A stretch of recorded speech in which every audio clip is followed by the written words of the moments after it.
Ugh, we couldn't make a tiny single profit this month. Again? Business is so slow these days. Oh no, it's already past 5? Gotta go pick up Lucy. I rushed over to Elena's house. She's my best friend. She often helps take care of my daughter Lucy so I can work extra hours. No matter how tough things were going for me, at least I still have Lucy. Even on the worst days, one look at her angelic smile, and I realize things aren't so bad after all. Why the long face? Has this month been as hard as last month? I nodded, sadly, and entered the house. It's been even worse. I just want to earn enough money to provide a nice life for Lucy, but I'm barely breaking even. I looked over at Lucy, who was playing with her dollies on the living room floor. I plopped down on the sofa while Elena brought me a cup of tea. Things will get better. I just know it. How about I read your tarot cards to see if things will improve for you? Yeah, right. Let's just assume those fortune-telling things are right. I'm not into the spiritual stuff, but Elena swears by it. I suppose it can't hurt to hear what she has to say, right? She made me shuffle the cards, then laid some out on the coffee table in front of me. Oh, that's interesting. Hey, Nora, seems like your life's going to change sooner than you think. Destiny is telling me that it'll be tomorrow after work at the bakery close to your shop. It looks like you'll meet a man. A rich one. I stared down at the cards. How on earth was she getting all this information from them? Yeah, whatever. Thanks for looking after Lucy, but I better take her home and make her dinner. Pfft, who would believe those fortune-telling tricks? But, come to think of it, I'm also desperate. With all the lockdowns and Brexit, my little candle shop in the south of England wasn't going so well of late. No amount of 2-for-1 offers or sales events were helping. Ugh, I'm down to single digits on the money my parents lent me to open up the shop. Then there's Lucy to think of. In her 3 years of life, she has already been through so much, including her father abandoning us both. I want to provide an amazing life for her, not cause us both to end up homeless. Ugh. I may as well do as Elena said. I mean, it's not like I had anything to lose. So the next day, I closed up the shop early, then with Lucy in tow, walked toward the bakery. There didn't seem to be anyone about. Looks like Elena was so wrong. Oh, miss, I'm so sorry. I brushed bits of pastry off me and glared at this man. Okay, so it looked like he's only a few years older than me, but why is he wearing such old-fashioned clothes? And what's with this awful hairstyle? This has to be the man Elena was talking about, right? But he's so not my type. But I suppose if dating him changes everything, then... Oh, cute kid. He pointed at Lucy, who was cuddling her favorite doll. Yeah, this is my daughter Lucy. Sometimes I swear she loves that doll more than me. She won't let it out of her sight. He chuckled, then nervously scratched his head and said, You're a good mother, I can tell. Are you going this way? He pointed up the street. I nodded, then started walking alongside him. Okay, so he's called Dylan. He's an engineer and he's just moved here for work. We exchanged numbers and you know what? We've been texting quite a lot. Soon we started hanging out and he's not so bad, albeit a little on the boring side. Lucy seems to adore him though. He pulls silly faces to make her laugh and buys her sweets. He even took us both to the zoo. OMG, it was so good. And Lucy loved seeing the penguins. So when he told me he liked me and asked me out on a date, I said yes. Okay, so he's not my usual type, but he's rich, caring, and good with Lucy. Besides, it's all too much to be a coincidence, right? Elena's tarot reading must have come true, and he's the guy who's going to change my luck. Hey, all the romantic dates out to the restaurants and places were kind of fun. And even better, business was improving. This was great and all, but dating Dylan was getting kind of tiring. I like the guy. He's sweet and kind, but I don't have feelings for him. One time after a delicious meal, he walked me home. Then, on my doorstep, he gushed out about how much he liked me, then leaned in for a kiss. Panicked, I darted out of the way, causing him to trip over and almost fall into a bush. Another time, he took my hand when we were walking through the park. I then just stood there while he gave me this soppy look and said, Nora, I really like you, and I know you like me too because you're not letting go of my hand. It made me feel so awkward, so I just pretended I had something in my eye, then changed the subject. Good luck charm or not, I couldn't carry on like this anymore.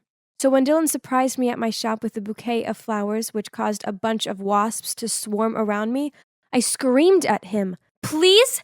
I'm trying to work. Will you just leave me alone? Dylan looked hurt. Then he left.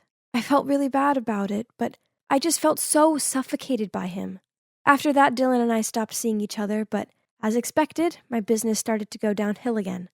Ugh, why? Why does it have to be him that makes everything work? But if it's really only Dylan who can help me make money, then then I'd continue dating him until the end of this winter. I did need money to provide for Lucy. As a peace offering, I decided to buy Dylan his favorite pastry from the bakery and surprise him with it. But as I was walking out of the bakery, I walked straight into someone. Dylan? Turns out he was also planning on surprising me, and he was just getting a pastry for Dutch Courage. I invited him into my shop, and he handed me this gross gemstone bracelet. But I forced a smile, told him it was beautiful, and hugged him. Looks like we're back on. That night, I went home and placed the bracelet on the side. But then Lucy got a hold of it, and I noticed one of the gemstones on it was missing. So terrified she'd swallowed it, I spent all evening in A&E. Turns out it was a false alarm. Nice gift, Dylan. For the sake of my business, I may have had to date Dylan, but that didn't mean I couldn't see other guys too. So I joined this dating app and started talking to this cute guy called Austin. We gelled so well. So when he asked me out, I said yes. It was a harmless meetup. This wasn't cheating, right? Austin showed up and, I didn't want to compare, but Dylan was like a desert, while Austin was definitely the green oasis. But right when Austin and I stepped out of the cafe, we ran into Dylan on the sidewalk with another girl. So turns out we both wanted to find someone new? If so, maybe there was no need to wait until winter. So Dylan insisted on coming round, and naturally he wanted to know who Austin was. I mentioned how we were both seeing other people, so it was fine. But turns out the girl I saw with him was just a friend. It was time I was honest with him.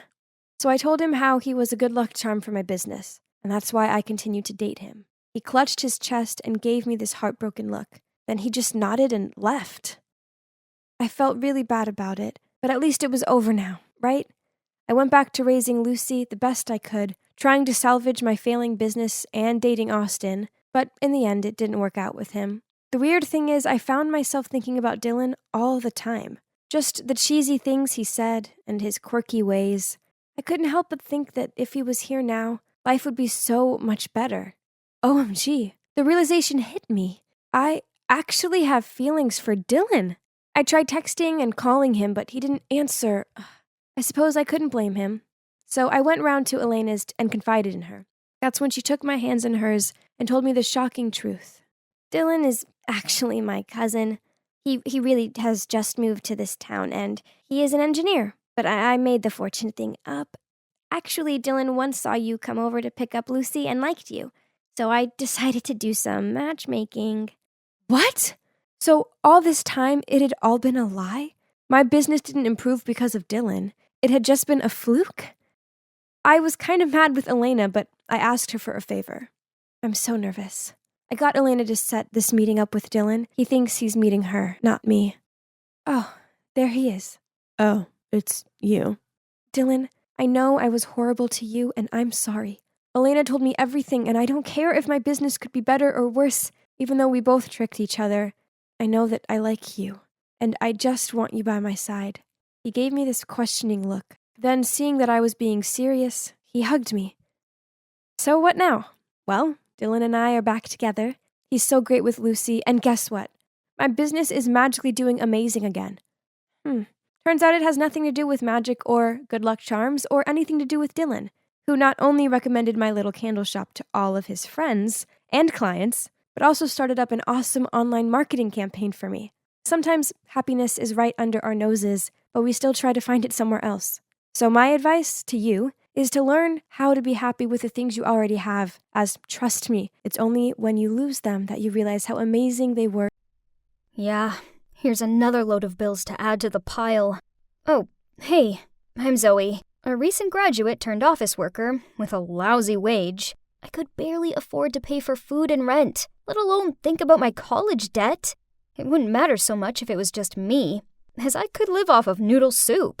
But I also had Birdie to think about, my little sister. Oh, she's back from school. Zoe, I found Daddy today! Huh?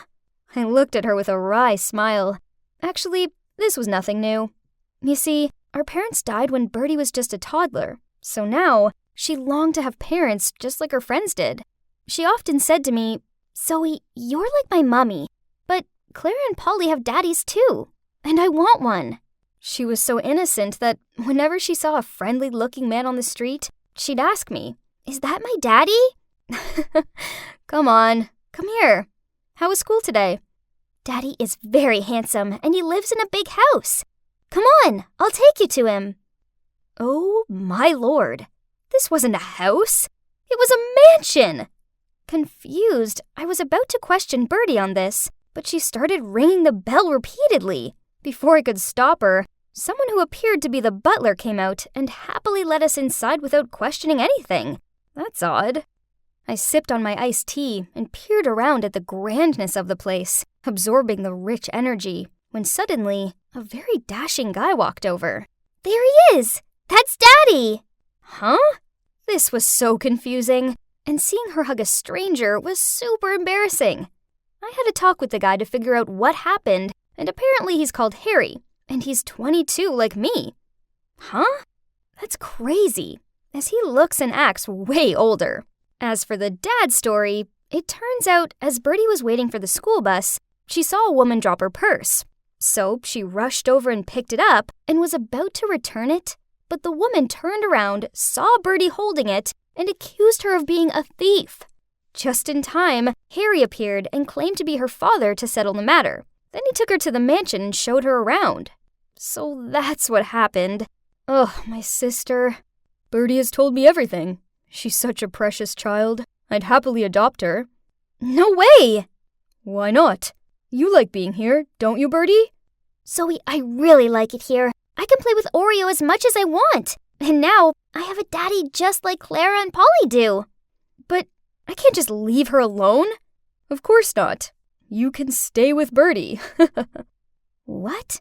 How come such a good person suddenly fell from the sky?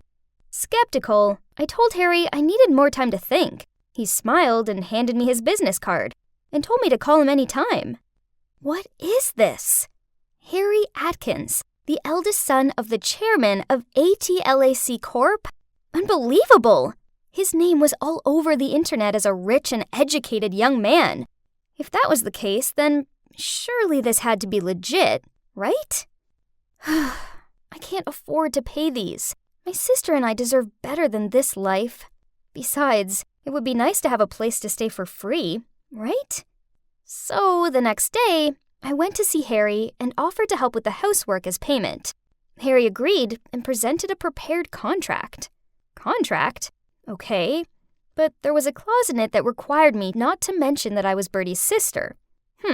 This was a little odd, but never mind. It didn't matter. Here was to our new luxurious life.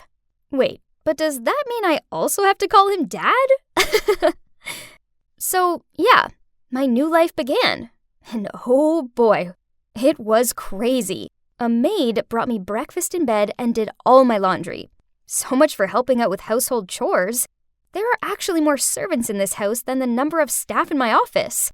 So it's obvious that there's nothing left for me to do. Even so, I wanted to be useful, because hearing them calling me Miss made me feel quite embarrassed. However, oops, turns out I suck at house chores. Once I put Harry's fine suit in the washing machine and ended up ruining it, which made him pace up and down the room in anger. Also, he couldn't seem to say anything nice about me, always complaining about the flowers I bought or saying the muffins I spent hours baking were too chewy. He threw away all of my handmade stuff because he thought it was garbage. What a rude man! Oh, wait, he's not even a man. He's just a stubborn kid who doesn't care about other people's feelings. I tell ya, if it weren't for Bertie and that contract, I'd... Phew! But those are just small gripes. In general, our life here was great. Bertie is very happy, and seeing her living her best life makes me smile. But unbeknown to me, turns out this was the calm before the hurricane. Hurricane Rachel! Harry's betrothed fiancée since childhood. She's from a rich family and is therefore deemed a suitable marriage alliance to Harry's family. I overheard the servants in the house saying that Harry is the successor to the company. So when he marries Rachel, the company will be even more flourishing. As soon as she saw me, Rachel kept asking Harry, "Hey, who is this? Why is she here? And this girl too? Why is there a kid in the house? Who is this scary lady?" Hearing that, Rachel looked at me from head to toe and then started firing questions at me. Why are you here? How do you know Harry? When are you leaving? Enough! What a relief. Harry intervened just in time, then dragged her into the reading room. Rachel followed Harry, but didn't forget to wrap her arms around his neck as she peered at me with a smug look on her face. Huh? What does she mean by that? Ugh, is she jealous? If that's the case, then she's wasting her time, because it is true that I have a crush on someone, but it's not Harry. You see, the other week I was wandering home from the grocery store when I met the love of my life. My shopping bag split, and my soda, cookies, and potato chips tumbled out. I was trying to pick everything up without getting run over, when suddenly a guy appeared and helped me. Then he drove me home. His name's Marcus, and he's so hot. After that, we exchanged numbers, and have been texting ever since. Marcus is so easy to talk to, so I confided in him about everything, from Birdie being adopted to the fact that I'm now working as a housekeeper. He's so sweet and kind, and I feel like I can tell him anything. He's the prince of my dreams. Anyway, my strange life in the mansion continued. One thing's for sure, Harry was great with Birdie. For her birthday, he surprised her with a trip to the amusement park. I have to admit, we had a lot of fun together. Birdie made us go on the carousel 5 times. Then we got ice cream. Suddenly, I noticed Harry giving me this odd look. What? You have some ice cream on your lips. Here. He leaned forward and gently dabbed it away with a napkin. Just then, a crowd rushed in, and Harry reached out and pulled me and Birdie closer to him. Our eyes met, and... Huh? Why did I have goosebumps and a pounding heart? What did that mean? Did he do that intentionally or not? Why did I have this strange feeling? While I was still sinking deep in my thoughts, Harry stopped the car and said he needed to pass by his brother's place for some files. Huh? Isn't that... Marcus? Marcus? I blurted out. You two know each other? I didn't answer. Instead, I turned my attention to Birdie. When we got home, I kept wondering why Marcus never told me who he was. I texted him to ask, and he replied that they don't get along, so he didn't want me to know. Despite all that, I stayed up all night thinking about Marcus. And also Harry. It's safe to say I was confused about everything. Then, Marcus and Rachel suddenly showed up at Harry's house one day with a load of groceries. Rachel announced that she was baking a cake, as it's soon going to be her birthday, and we should all assist. Okay, weird, but whatever. I was preparing the mixture when Marcus took my stirring hand and insisted on helping me. Suddenly, Harry burst in between us. Upon seeing this, Rachel yanked on his arm and pulled him away. My eyes widened in horror as I saw the mixture fly into the air and slow-mo splatter all over us. We stood there covered in cake mixture as we all exchanged dirty looks. Okay, so after that little display, I think it's clear to say that Harry has feelings for me. Later on, when Marcus and Rachel had left, and I was freshly showered, Harry knocked on my door and smiling at me said, Zoe, there's a family dinner tomorrow where you'll get to meet my parents. Don't worry, you won't have to say anything. As a way of saying thanks, I'll pay off your college debts. Okay, so that was weird, but at this point, I'd learned not to question it anymore. Besides, it would be so nice to be debt-free, and it was just dinner, right? I want to break off the engagement with Rachel. This is my girlfriend, and we already have a kid together. What? I almost blurted out, but Harry squeezed my hand to stop me from saying anything, so I sat there with a dumbfounded look on my face. Right at that moment, Marcus and Rachel burst in. Stop the act! Mom, Dad, this isn't his girlfriend, and that little girl is actually her sister. She's just some poor maid. Yes, that's right. I've known all along. I'm the one who told Marcus to pretend to like you to get proof. What is all this? Mom, Dad, I don't think a liar like him should be the heir of your company. I hope you rethink your decision. I didn't understand. What's going on here? Girlfriend? My child who? The heir of what? I just knew one thing only, that I was fooled by both my crush and Harry. I felt like such an idiot. So I quickly grabbed Bertie, packed up all my stuff, then ran out of that mansion immediately. Poor innocent Bertie seemed so confused. She kept asking where her daddy was and why she couldn't stay with him. I took what was left of our savings to rent a small apartment for both of us. Life went back to normal. Final demand letters and all. This was our reality. I knew that now. The last 2 months were like a dream. It was time to wake up. But still, I felt a pang of sadness whenever I thought about how Harry had fooled me. I was snooping around online and saw an article about how Marcus had taken over the company, only to end up bankrupt due to his poor decision-making. As for Harry, well, he'd founded his own startup, and it seemed to be doing pretty well. But then, one sunny day, I was on my way to pick up Bertie from school when a familiar person walked alongside me. Hey, it's a nice day, isn't it? Harry? What do you want? Look, I admit that at first, I was just using you to get out of my engagement with Rachel.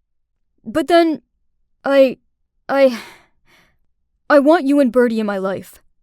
I love you, Zoe. Please come home with me.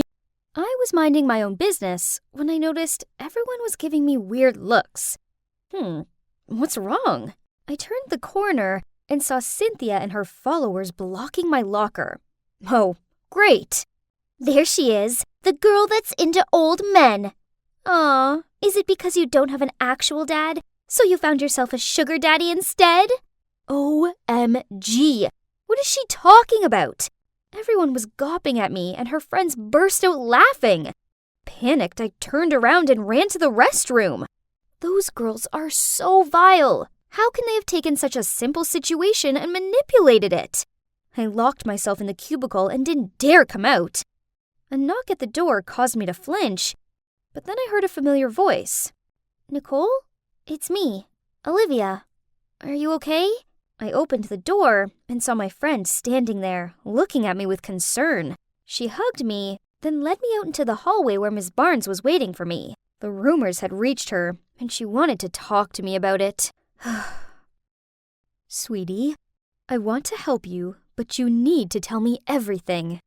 I had nothing to hide, so straight away, I told her everything about Sean, who's my karate teacher. We became friends since we shared the love for guitars, killer karate moves, and old-school punk rock bands. When I finished, she said, "To be honest, I find it a bit peculiar that a man his age is choosing to spend so much time with a young girl. I think it's best I have a little chat with this Sean. So please, can you give him a call and invite him over?" Sean came straight over, and as he chatted to Mrs. Barnes in her office, I nervously waited outside with Olivia. I'm just a girl without a dad. Sean is kind, and he treats me like his own daughter. What Cynthia said is cruel and untrue. Don't worry. No one believes Cynthia. They all know what she's like. A few moments later, Sean stepped out of the office. He scratched his head as he told me to say goodbye to Miss Barnes and Olivia, as he was driving me home. In the car, I asked, "What did you say to Miss Barnes that made her agree to let me go with you?" I said that the child would be around your age. Huh? What did he mean by that? Then he continued, Nicole, I have a long-lost child. I've been desperate to see them and be in their life, but it didn't work out like that. Then I met you, and I found myself bonding with you as if you were my own child. Hearing that, I asked right away, "Sean, would you like to be my dad?"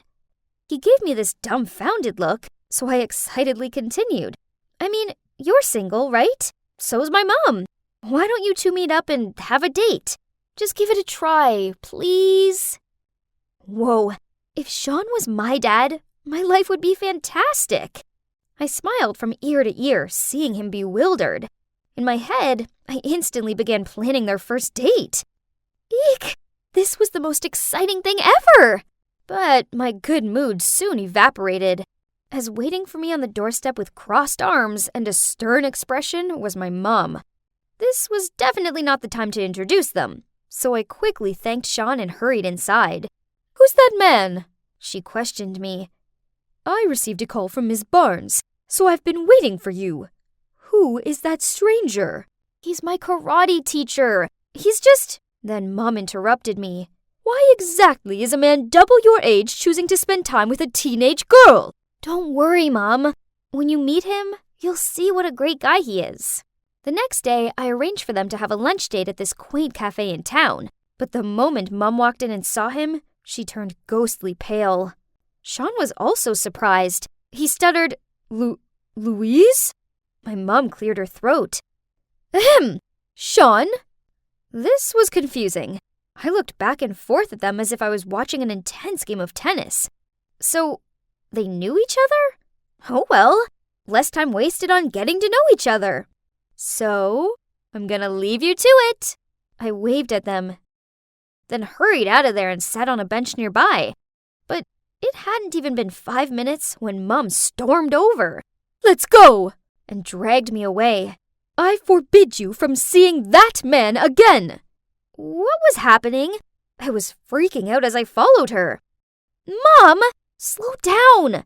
At least explain why! I shouted, but she bundled me into the car, then drove off, red-faced and silent. Through the car window, I saw Sean run outside of the cafe and stare at me with a saddened look on his face. Mom, you know him? I asked. She said, That's none of your business. You just have to know that you are not allowed to see him ever again. Why? I yelled as I started tearing up. He's nice to me. Why can't I be friends with him? Because you have to listen to your mother. Suddenly, my phone rang. It was Sean. I picked up, and he told me to turn the speaker so he could talk to Mom. Louise, it's me, Sean. Mom gave a startled yelp and told me to hang up, but I ignored her. Sean continued. Louise, listen. Is Nicole my daughter? What? Did I hear him right? Can someone please explain what was going on? Louise, tell me. Is Nicole my daughter? Mom snatched the phone off me, ended the call, then threw it onto the back seat. I was too overwhelmed to find any words to say, so we both sat there in shocked silence. The moment we entered our house, seeing that I was desperate to speak, Mom spoke up first. Nicole, please don't ask anything. I'll explain later, okay? I really wanted to know what had happened between them, but I knew there was no reasoning with Mom when she was being like this. So I quietly went up to my room. I couldn't sleep, as too many thoughts were buzzing around my head. Could Sean really be my dad? I mean, I'd never met my real dad, and whenever I asked Mom about him, she got super defensive. Mom and Sean clearly had history. So what if we're actually related? Unsurprisingly, I couldn't concentrate in school. I kept on yawning in class and playing over yesterday's events over and over in my head. When school's out, to my surprise, Sean was waiting for me at the school gate.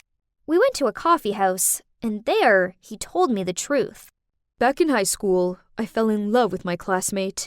After a while, she suddenly told me she was pregnant and broke up with me. I definitely wanted to support and care for both of them, but she refused, then moved away. The last thing she told me was to stay away and never ever look for them.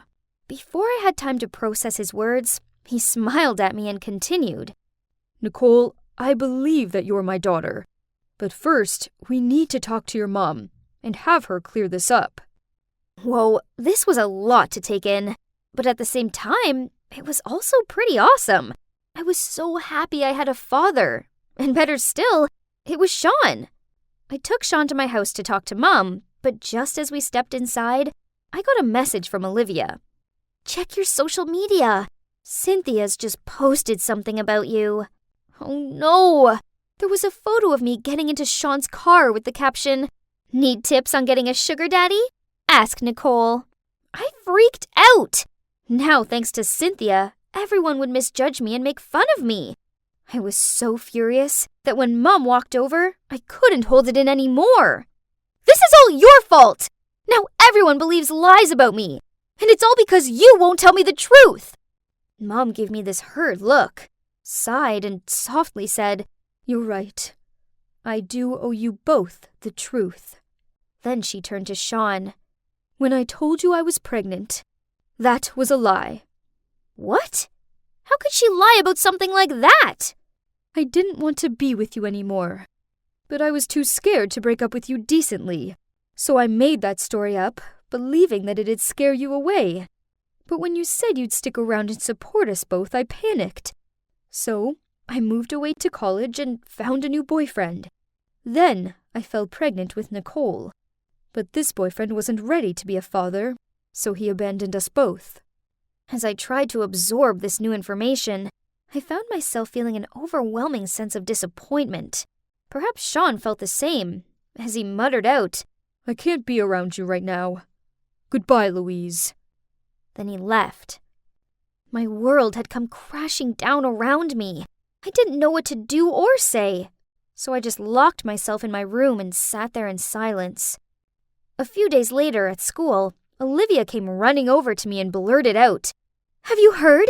Cynthia's been suspended for spreading false rumors about people.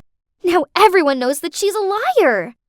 Well, I'm glad everyone knows, but honestly, Cynthia and her fake stories didn't really bother me anymore.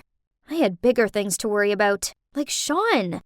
I hadn't heard anything from him since Mom's confession, and I really hoped he was okay. Then, a week later, Sean texted me. Nicole, I care for you as if you were my own daughter. I don't want to lose you from my life. There's more. I've done some research, and I've found your dad. If you want, I'll take you to meet him. Gulp! I was finally going to meet my real dad. On the way there, Sean lightened me up chatting about guitars and tuning on Joy Division. It was so good to have him back in my life. I guess it's normal for kids who don't know a parent to imagine what they'd be like, right?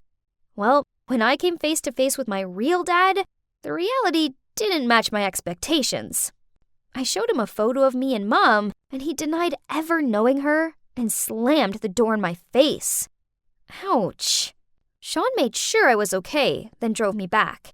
The moment I arrived home, I flung myself on the couch and cried into the cushion. He must have filled Mom in on what had happened, as she rushed over to me. Honey, I'm so sorry. It's all my fault, because I'm a coward who couldn't deal with my own issues. But things will be different from now on. I promise. Then Sean knelt down next to me. Nicole, I meant what I said before.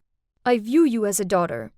And if it's okay with your mom, I'd love to be your dad. Mom nodded her head and said, Yes, if that's what Nicole wants.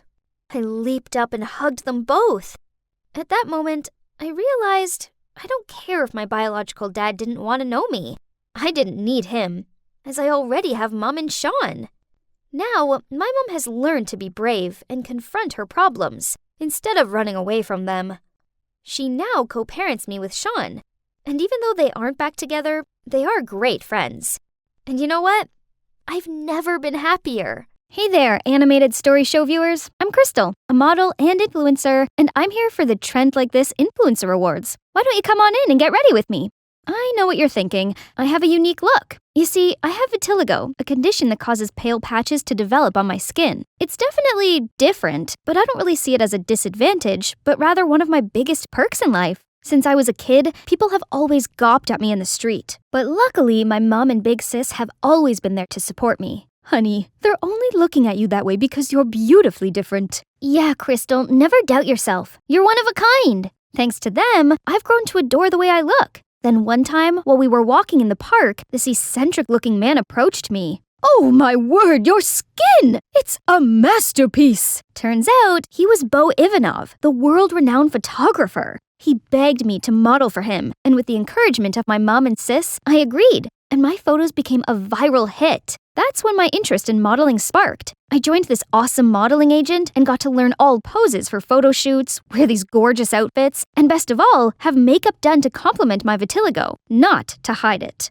Ever since then, I've worked my butt off, fully committed to my work. That's how I became the face of multiple fashion brands and built up my influence empire. I wanted to pave the way for people like me to love themselves and celebrate our own uniqueness. 'Cause look at me, my career, my life could come to this point today, all thanks to my skin. And I wouldn't change it for the world. But then this morning came. I woke up to see, my vitiligo patches. They were gone. This can't be happening. I still have tons of fashion shows and events booked for the rest of the year. Without my patches, will they all cancel on me? Panicked, I called my manager, Alex, and she immediately rushed into my apartment. This shouldn't have happened. The project with Red Rush is next week. I know that. What can I do? Go see a dermatologist? No, Crystal. You can't breathe a word about this to anyone. You don't want to ruin your career, do you? Well, no, but I can't hide inside forever. No, you can't. But you can fake your patches. Just use makeup. Draw some on. What? You mean I should lie to everyone? Your choice. It's either that or kiss goodbye to your career. This is wrong, I know, but I've worked so hard for this. I couldn't just give up now. I guess the foundation would have to make do. I went back to my daily modeling life, and luckily no one seemed to suspect anything. But I was so on edge and constantly checking my makeup. Crystal, have you heard? The brand Raris is looking for models with unconventional features for its newest fashion collection. You're the perfect fit. OMG! Everyone who's anyone in fashion knew of the Raris' creator, Mr. Finnegan. If I become his muse, that's my step into high fashion world. I can't miss this once-in-a-lifetime opportunity. I got my focus straight, fearlessly walking into the building, when suddenly my heel got stuck. I tumbled backward, and out of nowhere, these strong arms wrapped around me, and I landed straight into their warm embrace. For a moment there, I could feel their divine scent overpowering me. Dior Sauvage, isn't it? You don't change much, do you? Still clumsy even though you're now a superstar. Hold up. This voice. It's Sam, my high school ride or die. My, puberty has hit him hard, huh? Samuel knelt down and gently put the heel back on my foot. Yep, my heart was definitely flipping out of my chest. You're going in for the casting, right? Oh, yes. But how do you know? I'm one of the judges. I gotta go now. Break a leg. But not literally. Wow, Samuel's made a name for himself already. Impressive. Wait, Crystal, you're here for work. And now time to shine. I strutted my way along the catwalk, doing my signature twist-turn pose at the end of it. As expected, all the judges were mesmerized. This job was in the bag. Just then, everyone went ooh and ah at the girl next in line. It's Amanda! She's known as the Super Rookie, who challenges the modeling world standards. Ironically, that title once belonged to me, but that's how this industry works. You can easily be dismissed if not careful. We got the results right after the casting. As expected, I was in for the show. Hooray! Hey, Crystal, right? Amanda, huge fan of yours. Say, can a pro like you give this rookie any advice while we train together? You do know this is a competition, right? That means no help. Then I shimmied off.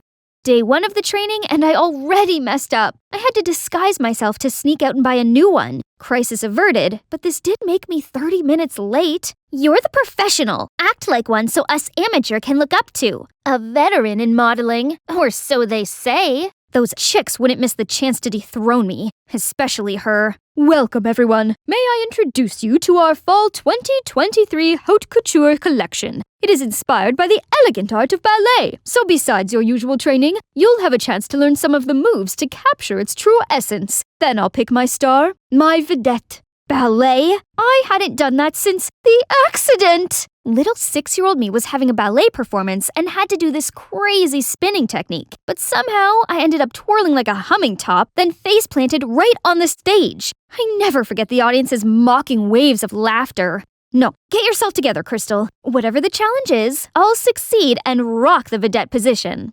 The first lesson was catwalk. Easy peasy, no one came close to matching me. Good posture, excellent posing. Well done, Crystal. Oh, he's so sweet. Can we just take a break to admire this piece of art? Come on, why are you so shy today, Crystal? Your patches are superb. Except they're just the magic of makeup. But the nightmare had only just begun. Jeez, these clothes were way too tight. They got me melting like the witch from The Wizard of Oz. Gotta go touch up. Then during another session, I couldn't keep my balance and was wobblier than a jellyfish. Meanwhile, Amanda effortlessly executed all those moves. A few days later, Mr. Finnegan organized a photo shoot, which we had to pose like a ballerina on this revolving platform. The past trauma immediately rushed back into my head. I stepped onto the platform shaking like a leaf. Only with Samuel holding my hands could I imagine to do the simplest pose. At least it's over now. My, our pro seems a little rusty, doesn't she? Just step back and let one of us younger girls take care of this, right, Amanda? Go practice, Xena. Amanda stepped up to the platform. Her body started moving like a real swan. Gorgeous, Amanda. You're as graceful as the ballerina in the musical box. That's it. I think we got the shot. Well done. The whole set erupted in applause, and Amanda was the center of attention. Looks like you could learn a thing or two from your junior. Look, I may not be the best ballerina out there, but I'll show them where 1000% efforts get me in life. So I stayed later after the training to practice more, starting with stretching. Ouch, not as easy as it looked. Okay, let's try again. Just have to raise my leg and... Whoa! Okay, this time it has to work. And now the hardest part, sur le point. Uh-oh. Just then, Samuel appeared, trying to catch me, but we both ended up stumbling on the floor. Don't try too hard. You may hurt yourself. It's just, the vedette means a lot to me. I know you can do it. You've been such a positive influence, and I know that energy can get you what you want. No, my patches! I'm sorry, I didn't mean to. It's okay. I crossed the line. I'll just leave now. Don't, please. If you only knew the truth, you wouldn't think so highly of me. Hey, what's wrong? You can talk to me, you know. Just then, the lights brightened around us. What are you two doing here at this hour? Samuel looked startled and immediately kept his distance from me. Nothing. I saw Crystal practicing. Thought I could give her some advice. That's not fair. I need some too. What do you think of my releve? They started laughing together like a married couple. Since when did they get so close? After a few days of intense practice, I may not be a ballet master yet, but I did feel more confident about facing the final challenge, which decided who would be the vedette. Look at this gorgeous couture design! I would make a perfect black swan. I tried the dress on, but accidentally smudged the foundation and got it all over the dress. Oh no! I immediately rushed to the bathroom trying to wash the stain off. Stupid foundation! Super stay my butt! The door suddenly snapped open and in stepped Amanda! Your vitiligo patches? They're coming off? And what are you doing with the dress? I tried to hide it, but she already snatched it away from me. Is it foundation stain? Did you fake your vitiligo? No, I was diagnosed with vitiligo for real, I swear. I told her the truth. Thought she was going to use it against me, but to my surprise, she looked heartbroken. I decided to pursue modeling because I felt inspired by you. But now you're telling me it's all a scam? How could you? Amanda, wait, please. I thought you were against me. Does it matter anymore? Now that I got a taste of the truth, you don't deserve my respect. I was at an utter loss for words. I'd been so wrapped up in fear of losing my career that I couldn't care less how my action could affect those who looked up to me. I'm nothing more than a hypocrite. I couldn't live like this anymore. Vitiligo or not, I had to stay true to who I am. I walked straight up to the judges panel and wiped all my foundation away right in front of them. Mr. Finnegan, I no longer fit in your collection. The truth is, my vitiligo has gone. I no longer have any unconventional features. Thus, I'm here to announce that I will cut myself from the show. I'm deeply sorry for all the trouble I caused. I turned to walk out the door, but there stood Samuel. Crystal, I don't understand. I'm sorry, Sam. I'm not the person you think I am. I ran home, hid under the blanket, and cried myself to sleep. Suddenly, a call from my manager woke me up. How can you sleep at this hour? The press is going wild. They're calling you an attention-seeking fraud. I immediately came to my senses and looked up the news. Oh no, how could it break out so fast? At this speed, I'd be canceled by tomorrow morning. See what happens when you act out of my order? Gosh, you models are so dumb. Don't go anywhere. I'll be there to handle this. Was she being for real? All of this was her idea in the first place.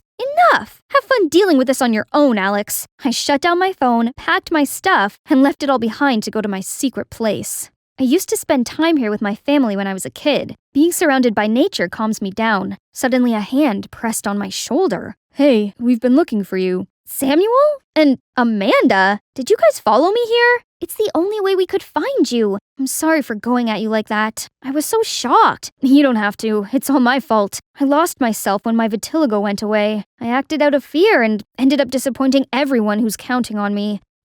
Well, it's hard to stay sane when your identity is taken from you. But what's important is you've learned your lesson. Now, where is the fearless, confident Crystal we all love? She's right. Patches or not, you're always special to us. That means a lot to me. Thanks, you guys. Turns out I'd misunderstood Amanda this whole time. She's brilliant, gorgeous, and caring, and perfect for Samuel. Welp, that stings. Suppose it's time I got back to work for some damage control. I opened the phone to see hundreds of notifications. Among them was a message from Mr. Finnegan saying he has a place for me at the fashion show. So it's not the end for me, right? Go get it, girl. Yes, it felt so good to be back. Crystal, you're here. I have great news. You'll be the vedette for this collection. Me?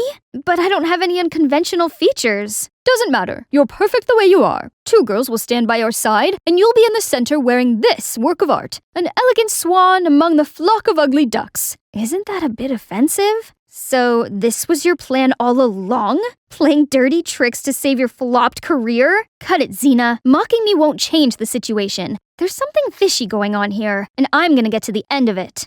Finally, the show has come. As soon as I got the signal, I strutted to the runway confidently, turning heads to my every step. But it's not for the reason you're thinking. I actually switched places with Amanda, and now all the spotlights are on her. Right at that moment, Mr. Finnegan bolted to the runway. What do you think you're doing? You ruined my show. I had a deal with her. What deal? Tell me. Right now. It's her who's behind this. Alex? Ugh, that snake! It turned out Alex bribed Mr. Finnegan to let me be the vedette and drag the models with unconventional features down since I'm no longer one of them. Hearing that, all the models turned furious, ready to jump at the 2 frauds. You 2 have crossed the line. I don't need any of your manipulative games to continue my career. I will stay true to myself no matter what. Unconventional features or not, I'm always willing to speak up for them because everyone is beautiful in their own way, and they deserve a chance to showcase their beauty to the world. The audience erupted in cheers and applause, while Mr. Finnegan and Alex were surrounded by cameras and criticism. Justice served.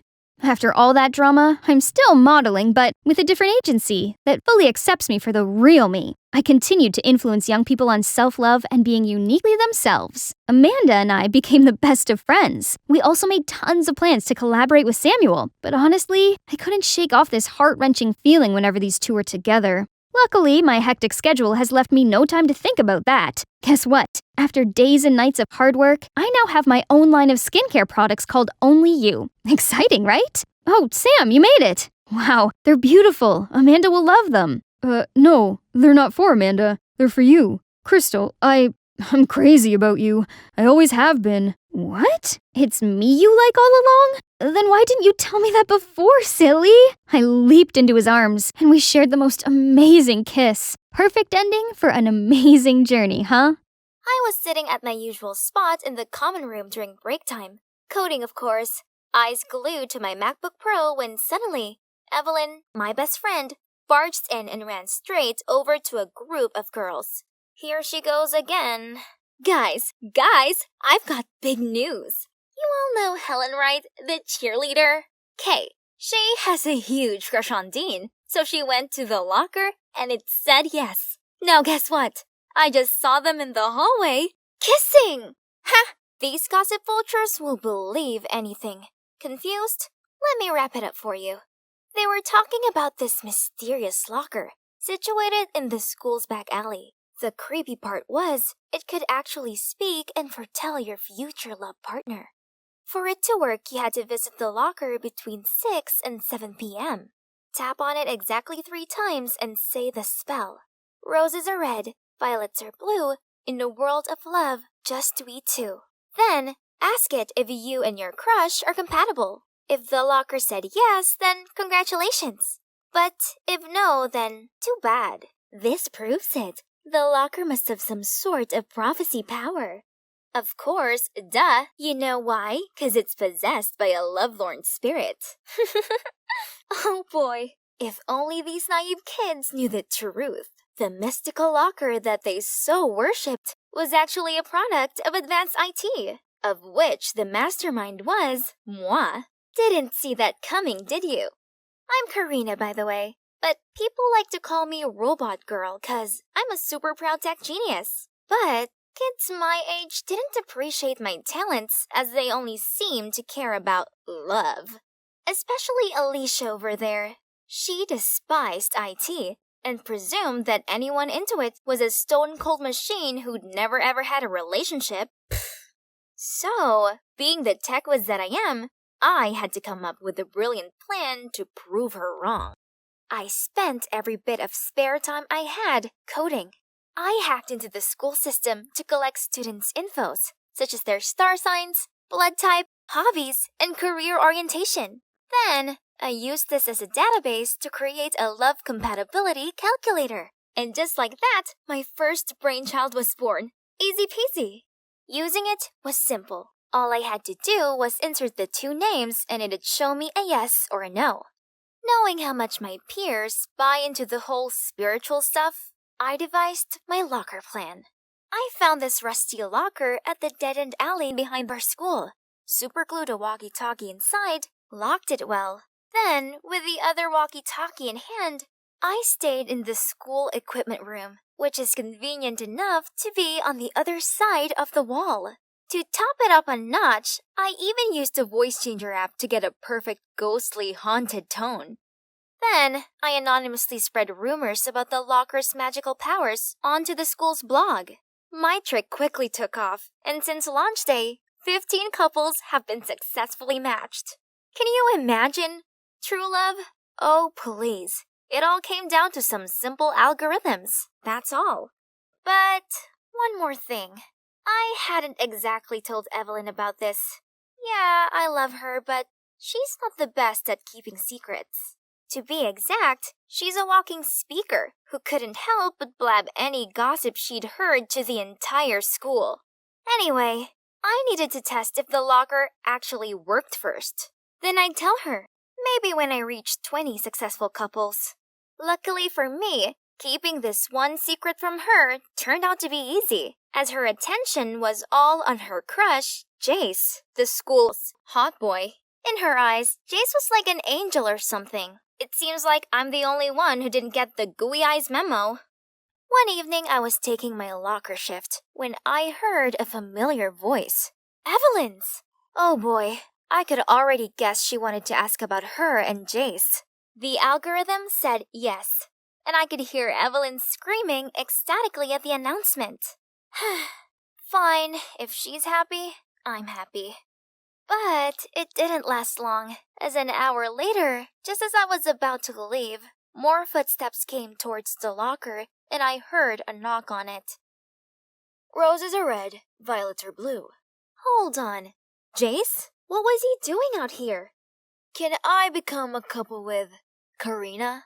What? No way! Had something hit his head? I immediately said no. No calculator needed for that. He stayed silent at first, but then asked again if I'd be his girlfriend. The answer was still no. He asked the locker again and again, but no.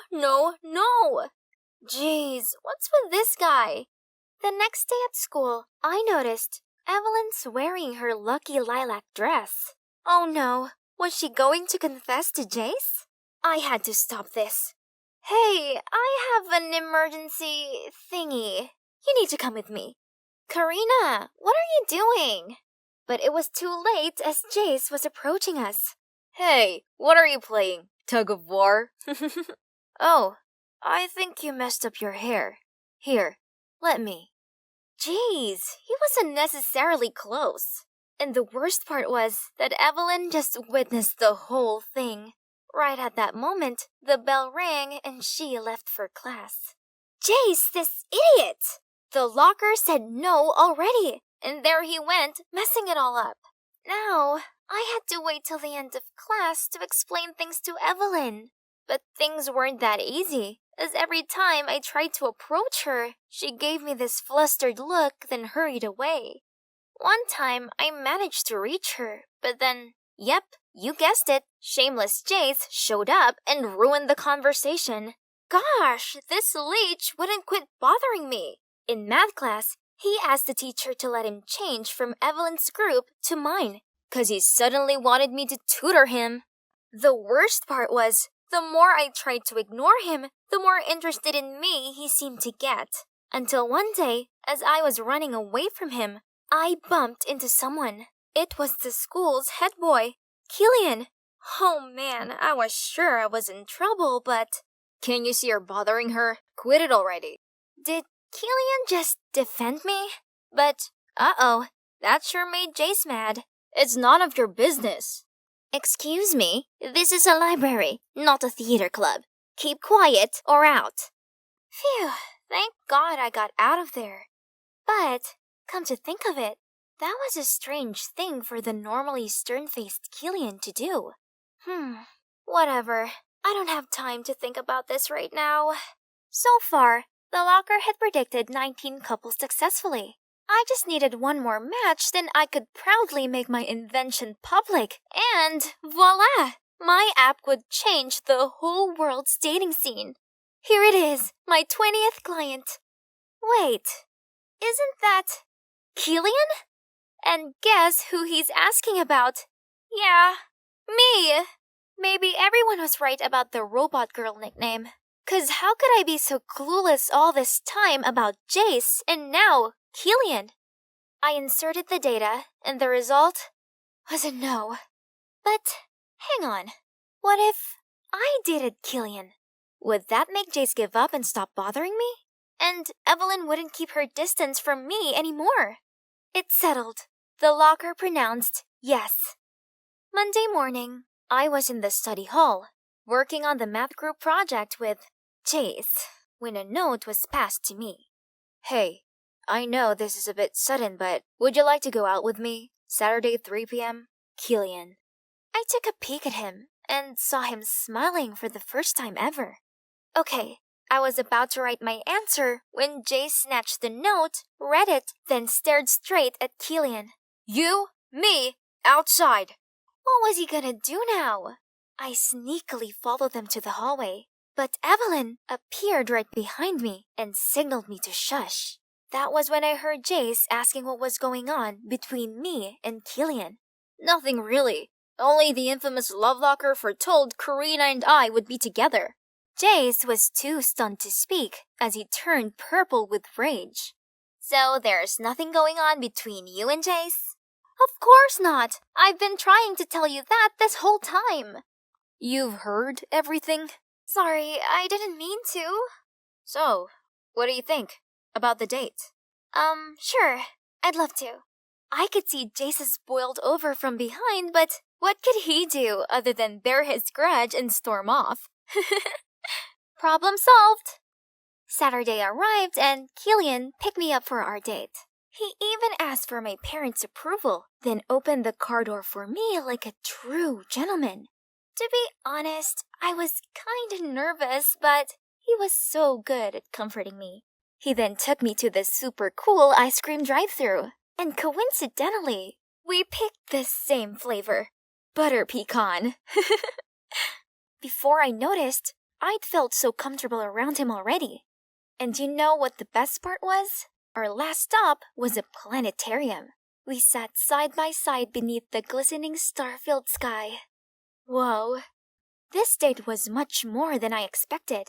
I got to see this whole new side of him, one that is so warm and caring. Being with him made me feel good. Maybe the algorithms weren't quite accurate, right? It did say Killian and I would never be a couple, but what I was feeling then proved otherwise. I was still lost in thoughts when my alarm suddenly went off. 5:15 already? Right, I gotta get to the locker and change the walkie-talkie's battery. So I quickly said goodbye to Killian, then ran to the alley. As I was opening the locker to get the walkie-talkie out, Karina? Are you opening the locker? How? Unless you're... Oh. I don't know how, but you sure tricked the entire school. I froze on the spot, not knowing what to do. There's no need to freak out. I'm not gonna tell a soul. That is, as long as you become my girlfriend. Why are you so obsessed with me? You can have anyone else you want. Why me? 'Cause you're different, babe. You're interesting and somehow aren't easily swayed by me, which makes you a challenge. Ugh. This douchebag made me want to vomit. He could expose me all he wants, but I'd never ever go near him again.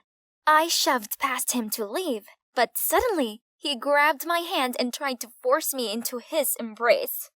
Get off of me, you psycho! I never meant for it to turn out like this. I just wanted to prove that data was the driving force of compatibility. But maybe I'd been wrong after all.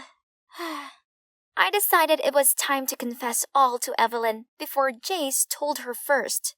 Only the next morning, when I arrived to pick her up as usual, her mom told me she'd already left. Was there something I didn't know about? I turned on my phone notifications, and that's when I saw it.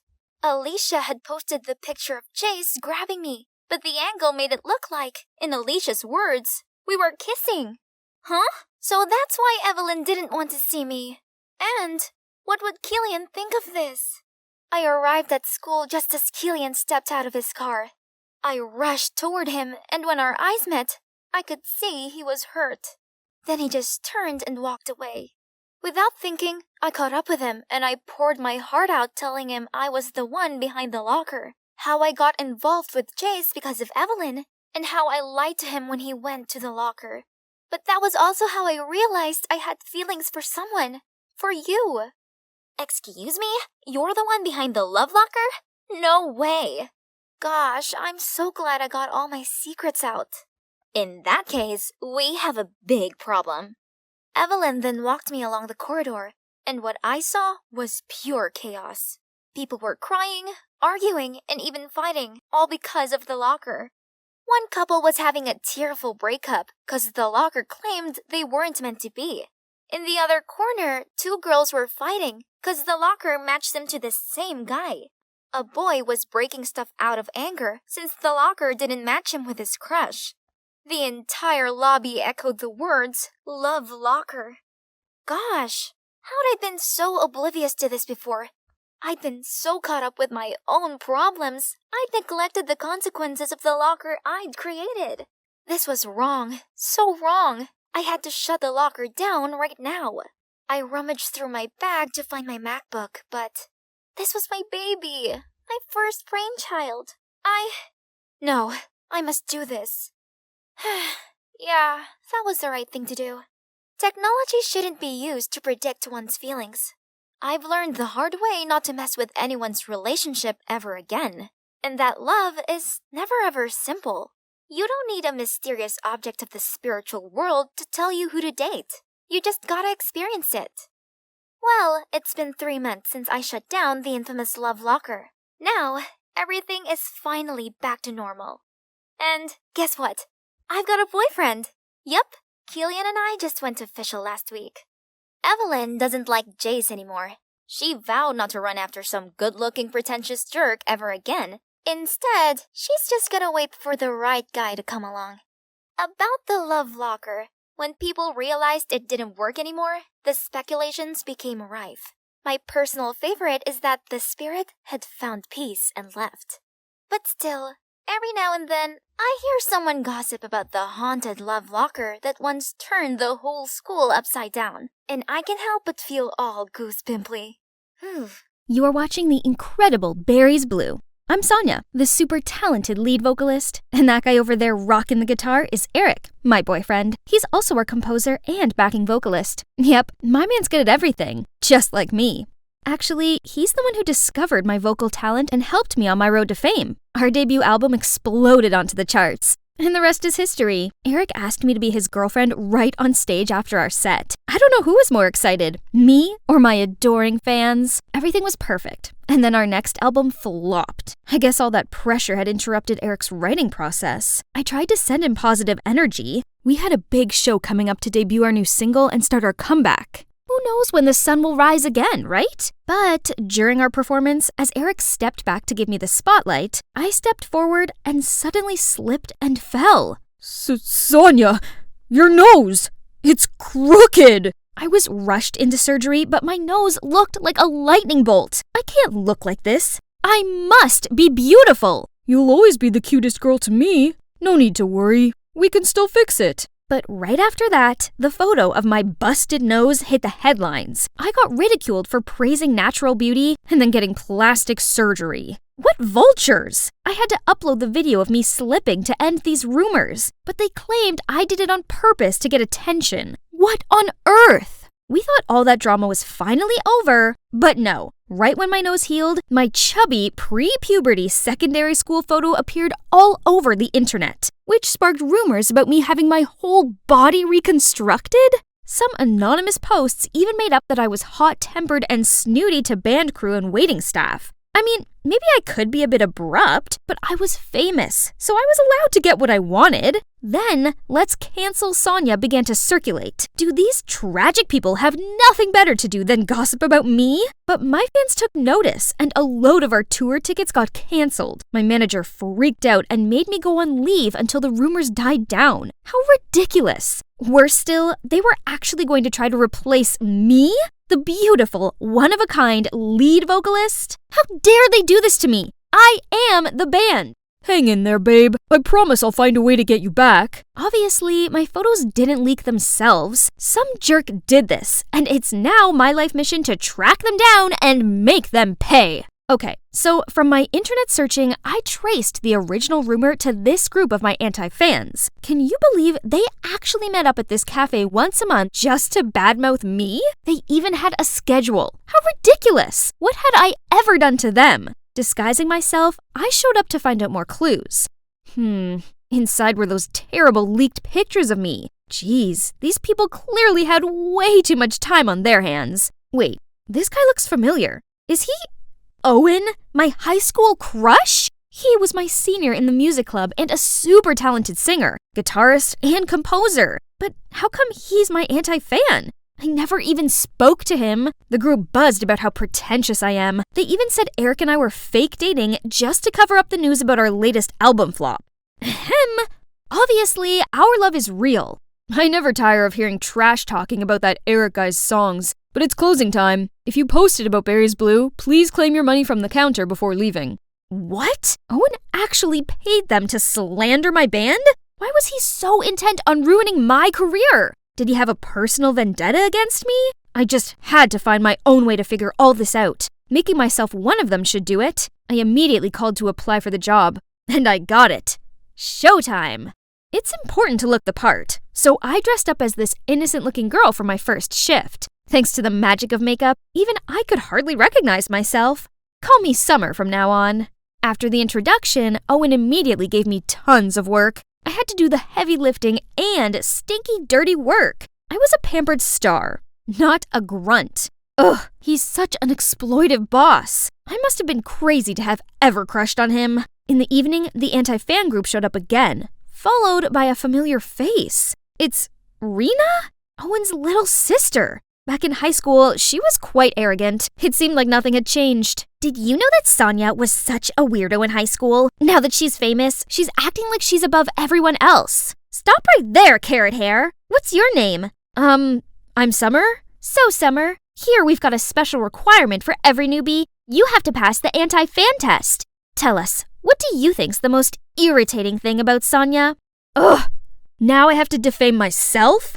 Actually, I was Sonia's childhood friend. Well, just a neighbor. She was the worst kid in the neighborhood. What did Sonia look like when she was young? And how was her personality? She was chubby and cruel to other kids. She threw bugs at them and never shared her toys.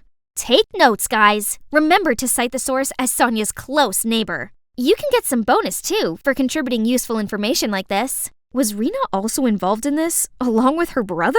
When Rena left, the other anti-fans, Caleb, Violet, and June, still didn't leave, but turned to the stage and started tuning the instruments? What? They'd composed a whole song to mock me, not only about my surgery rumors, but also that I was a vain, hot-tempered, competitive, talentless, disrespectful, and never used my abundant money to help others. Their music was good, but the insolence killed their skills. I'm curious. Why do people hate Sonia that much? She's rude and her music sucks. Yeah, her natural voice is good, but it doesn't have any emotions. She probably doesn't know anything about love and doesn't have any friends either. Those comments from the anti-fans got me thinking. I suppose I do find it hard to open up to people, and I can be a bit hot-headed sometimes, but am I really that unlikable? Not the nose again, please! Huh? Owen? First you break the cups, now you're wasting sugar. Sugar? Seriously? Aren't you even going to ask if I'm hurt? If I leave here with just a scratch, this place will be finished, you know. This place was fine until you showed up. At least, Summer, you should learn how to apologize and thank. Suddenly, the anti-fan's words echoed in my head. As Summer, Owen still saw how much of a diva I was. That means, as Sonia, I must have been so despicable. I'm sorry. I should have thanked you for helping me. That's okay. I'm glad you're not hurt. Don't forget Rena's reward at the counter. Take it before you go. Why do you have to pay others to badmouth Sonia? I'm only going along with all this for my sister, but it brings more customers in, so whatever. So the person behind this is Rena? I don't think so. Someone must be pulling her strings. But who? I don't know. Why are you so concerned, Summer? I was just curious. I used to think badly about Owen, but beneath his cold front, he's kind of sweet and caring. Just like years ago. I was trying to escape the rain and bumped into him. He saved me from falling. Didn't care how sweaty I was, and even gave me his umbrella. But in front of my crush, I was too shy and embarrassed to say anything and hurried off. Since then, I didn't feel so uncomfortable hearing the anti-fans slate me and our band's decline. It was almost all true anyway. At least this way, I could learn from my past mistakes and become a way better person. Flowers grow in the strangest of places, right? Yeah. These anti-fans actually became my friends. Playing with them was way more fun than with the berries somehow. Okay guys, you need to share your music with the world. So, I signed up our budding band for a local music competition. Well, what? But we're not professionals. Do you really think we can win? Who cares? I always wanted to perform on a big stage. But what are we gonna play? Use one of my songs if you want. I hear the payout is pretty good. Ooh, I love your songs! We practiced together every night, and everyone was so focused on this, they didn't post bad rumors about me anymore. Owen is truly a genius. Listening to him playing his intros always gave me goosebumps. And so, the image of a cute, talented Owen reappeared in my mind. Oh no, wake up, Sonia, you already have a boyfriend! Eric? Speaking of Eric, he's been ignoring all of my calls. I get it, he's busy rehearsing for the show, but didn't he promise to find a way to bring me back?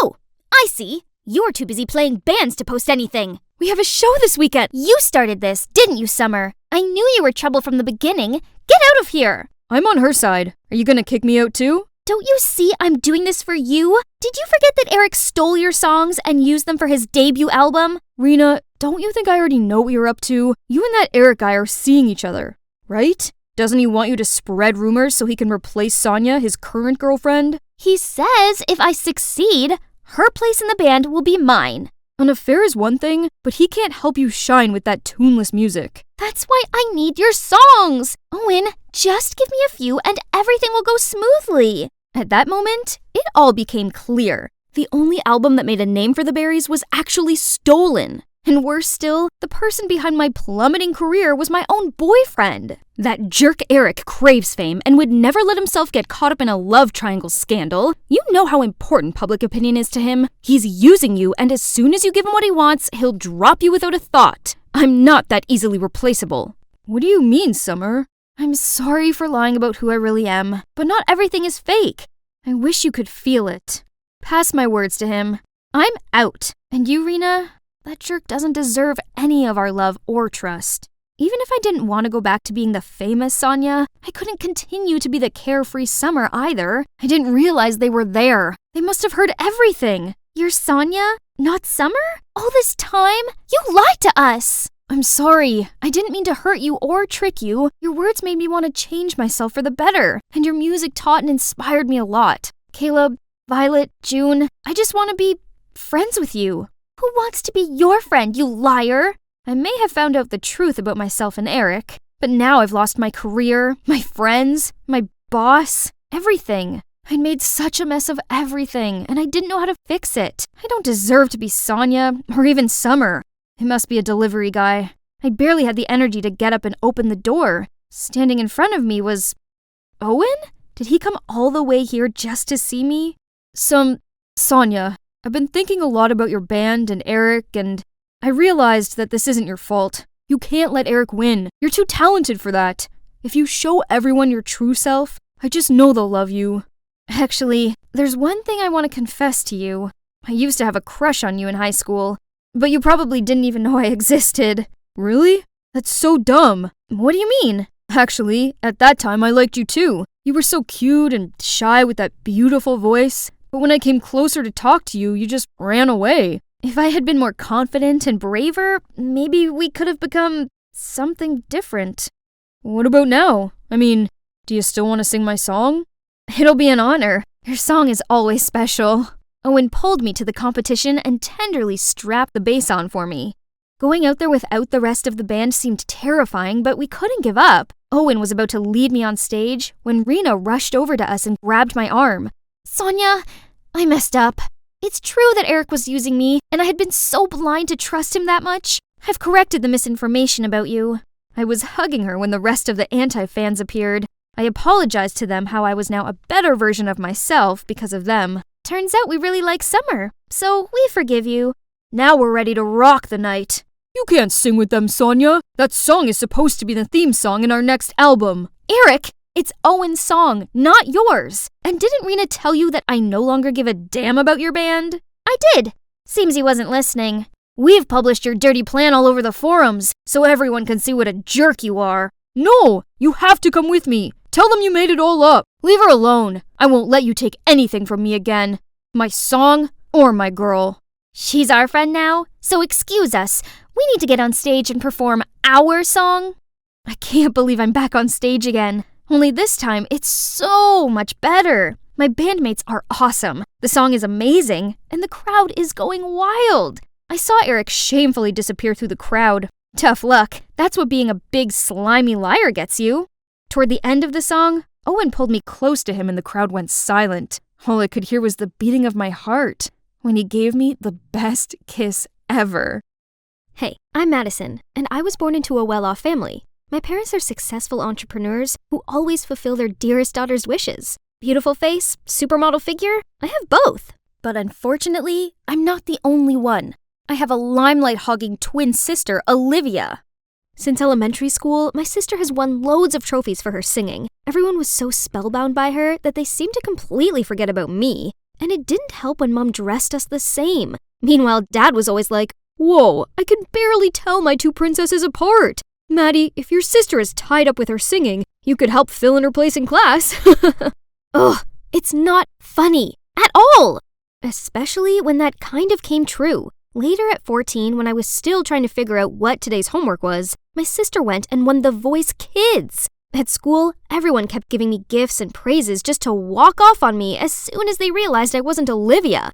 Hey, it's not like I intentionally tricked them. Trust me, I'm just as sick and tired of all this as everyone else, so I decided to take action.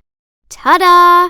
Did you recognize me? Still Madison here. The one-of-a-kind Madison with pixie hair, smoky eyes, nude lipstick, and this edgy outfit. I look different, right? But... Oh, are you cosplaying Olivia in her upcoming MV? Madison, you're ruining your sister's image. I tried to be different from her, but it couldn't change the fact that I'm the twin sister of a famous singer. There's so many things I wanted to do, but just imagine if I tried out for the cheerleading team or a modeling contest. People would be, "Look at the tragic Olivia wannabe." The name Olivia gradually became something that haunted me, and now she's constantly gaining in fame while I remain in her shadow. I have my own dream of becoming a model too, and I've gone to every audition I could, but so far, no luck. Oh right, let's check on my new video. Maybe YouTube will be the Kickstarter for my rise to fame. Remember to remove your makeup thoroughly, and the last step is subscribe to my channel to stay updated with the latest makeup trends. It's only been 10 hours, but look at this. There are over 200,000 views and 1,000 comments. Yay! Let's see. Like if you watch this just because you thought this was Olivia. When you're boring but you have a famous sister.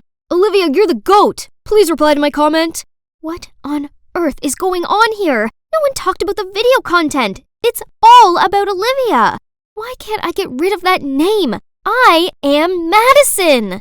Frustrated, I closed the laptop to leave, but turned around to see the mean girls surrounding me. Silly, you should have titled it Skincare Tips from Olivia's Sister. There would have been millions of views by now. Someone with no talent like you should just stay in the dark. Please. Shut up! Just wait. One day y'all gonna become my fans too. Finally, what a long day. But isn't every beginning tough? Me quitting would be exactly what those mean girls wanted, so I can't give up now. I was struggling to set up my camera when Mom opened the door and peeked in. You've started a YouTube channel? Why not ask your sister to help promote it? But no worry. Everyone can obviously see that you're Olivia's sister. You'll probably receive a gold button soon anyway. Ugh, what do you know? I don't even need her help. And please stop entering my room without knocking. Nobody acknowledges my effort just because I look like her. Fine then, just wait and see. In 2 more months, I'll be 18 and be able to do one thing I've been dreaming of. That will put an end to all this unfairness I had to suffer. This is it, the moment I've been waiting for. Right here, right now, I'll be reborn. I'm ready to start my life anew. You can open your eyes and look at yourself, Ms. Lewis. Okay, 3, 2, 1. OMG in the mirror. A beautiful face. A stranger. Not like Olivia's or anyone I ever know. Finally, I can live my life with my famous sister out of my way.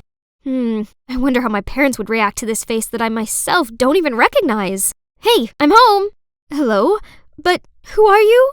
It's Madison, aren't you? What happened? Did you get plastic surgery? Plastic surgery? Didn't you say you were on vacation with your friends? Your beautiful face. Why did you? You mean Olivia's beautiful face. I'm done living in her shadow. Then I ran straight to my room, leaving them there all stunned.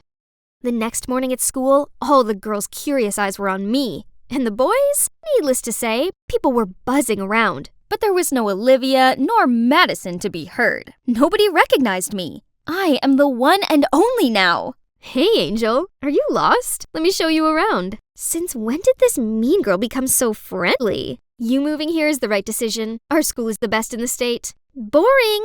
If it weren't for my parents' new investment in this area, I wouldn't be at this shabby place. This fame-seeking silly girl instantly bought my bluffing. Her eyes widened, looking at me like a puppy. Then she did everything I asked her to, buying me sodas, carrying my bag for me, and even wiping my seat. Suddenly, Alicia walked over and nudged Zara. Where have you been? I told you to get me a latte. And who's she?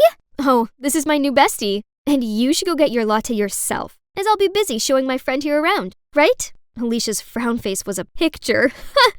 What a solid friendship these mean girls have. But the fun had only just begun. As the teacher did a roll call, I raised my hand up at the sound of Madison Lewis. The whole class gasped. And you betcha, Alicia and Zara's bewildered faces were hilarious. Didn't see that coming, huh?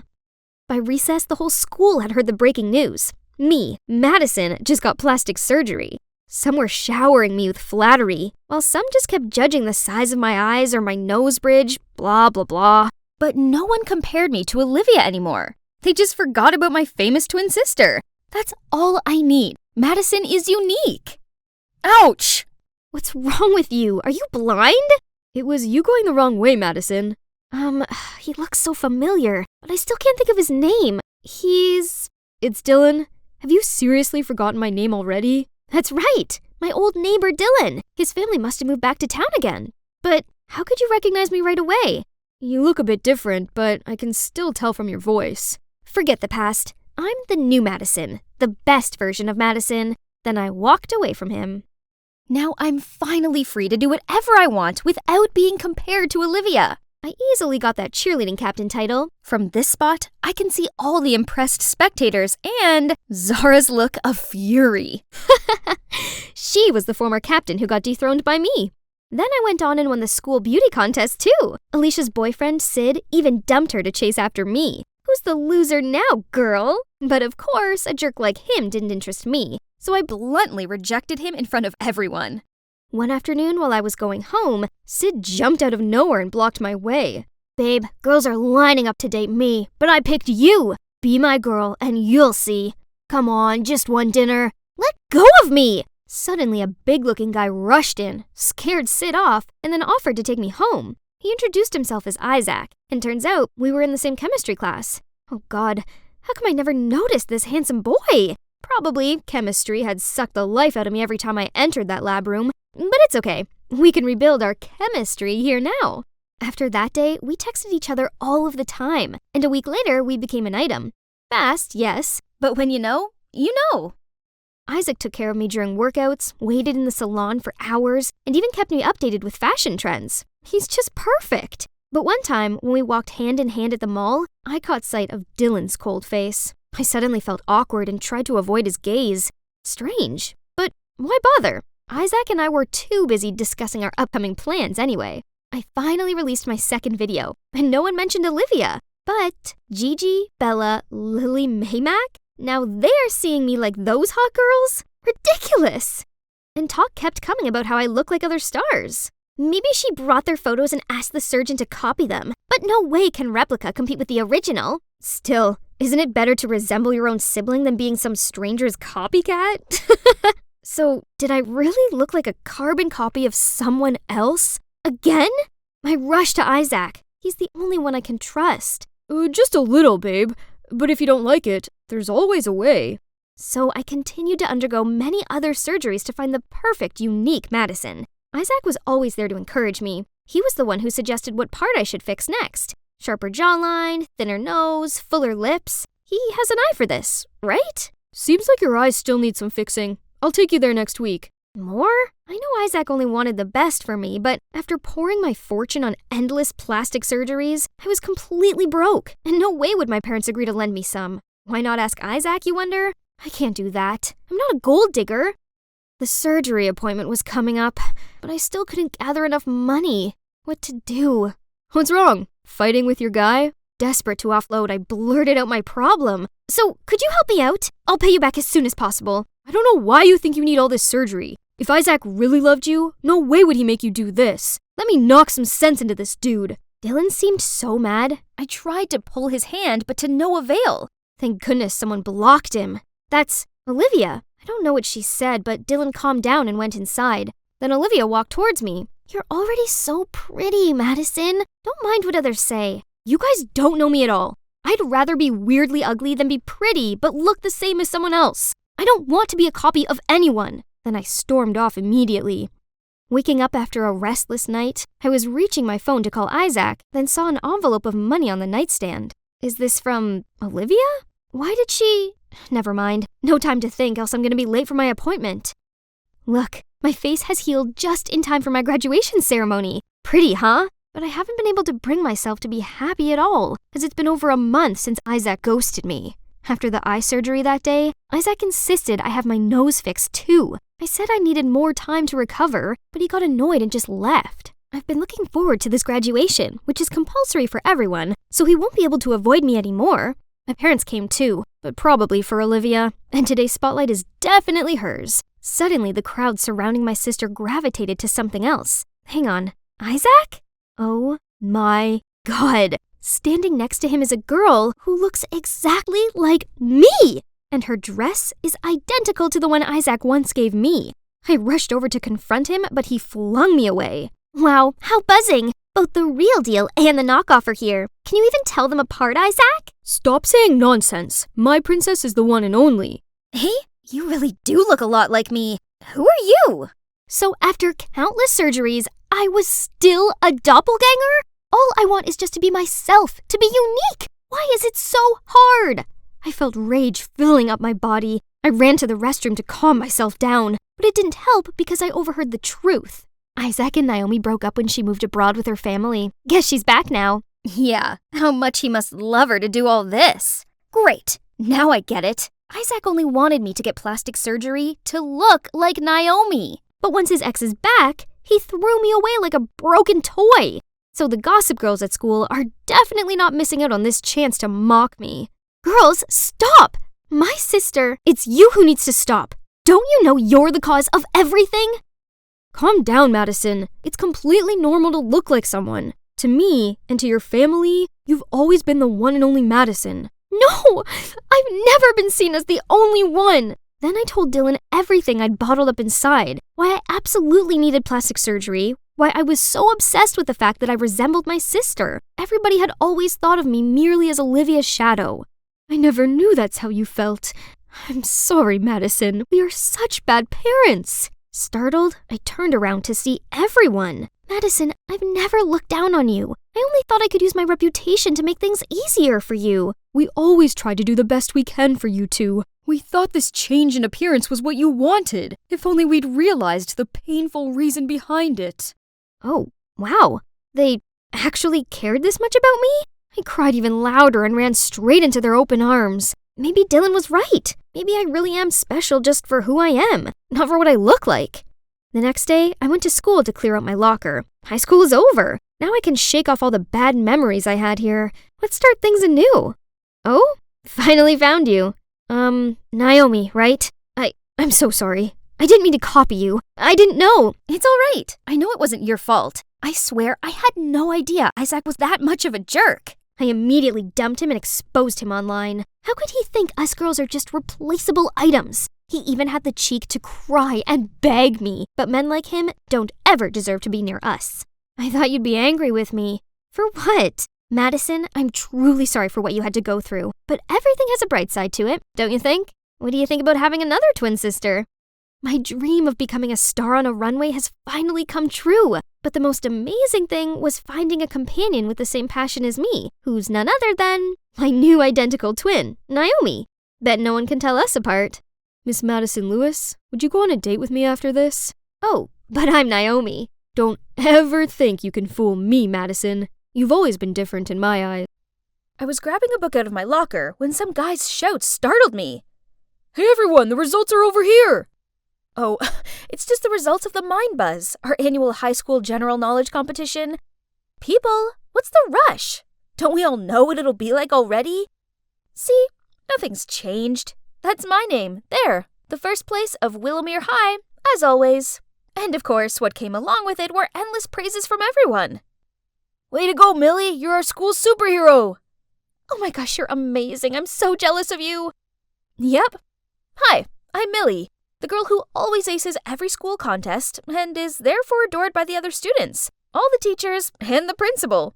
Later that day, as soon as I stepped out of art class, Alice, my excitable best friend, jumped out of nowhere and squealed out, "I just found this really cool place. We have to go there right now." No chance. I have the final round of the Blast from the Past contest tomorrow. I mean, history is my forte, so I'm sure to win, but I still want to cram in some last-minute studying. Come on. We all know you'll win anyway. You even said that yourself. So let's just hang out for a little, please. Fine, but only 'cause I'm an amazing friend. Okay. I have to admit, this place was actually kind of cool. It's an adorable cafe hidden at the end of a street corner. But wait a minute.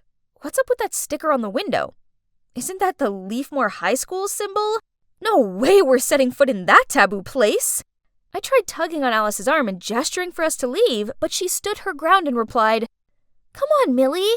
We have to try their croissants. All the food bloggers are talking about it." But this is Leafmore's territory. Look. So? It's not like anyone will recognize us.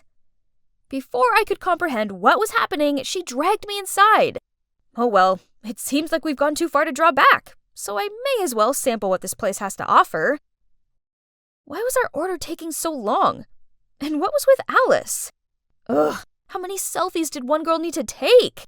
I was clenching my fists to stop myself from anxiously fidgeting when two boys walked towards our table. Hey cutie, I've not seen you in here before. What grade are you in? Oh no, how should I answer this question? I quickly turned away, pretending to rummage through my bag to avoid his gaze, but they still didn't leave me alone, as the other guy said, "Wait, this girl doesn't seem to be from our school. Are you?" Oh snap! Did he recognize me? My skin turned clammy with nerves and I thought I was going to throw up. Then suddenly a voice rang out. Sorry I'm late. Have you been waiting long? Then he plonked himself down next to us. Seeing that, the two guys left. Phew! But who is this guy? Do we know him? Oh my god! Evan, it's you! Is that the new Calvin Klein cologne? It smells amazing on you. Huh? Evan?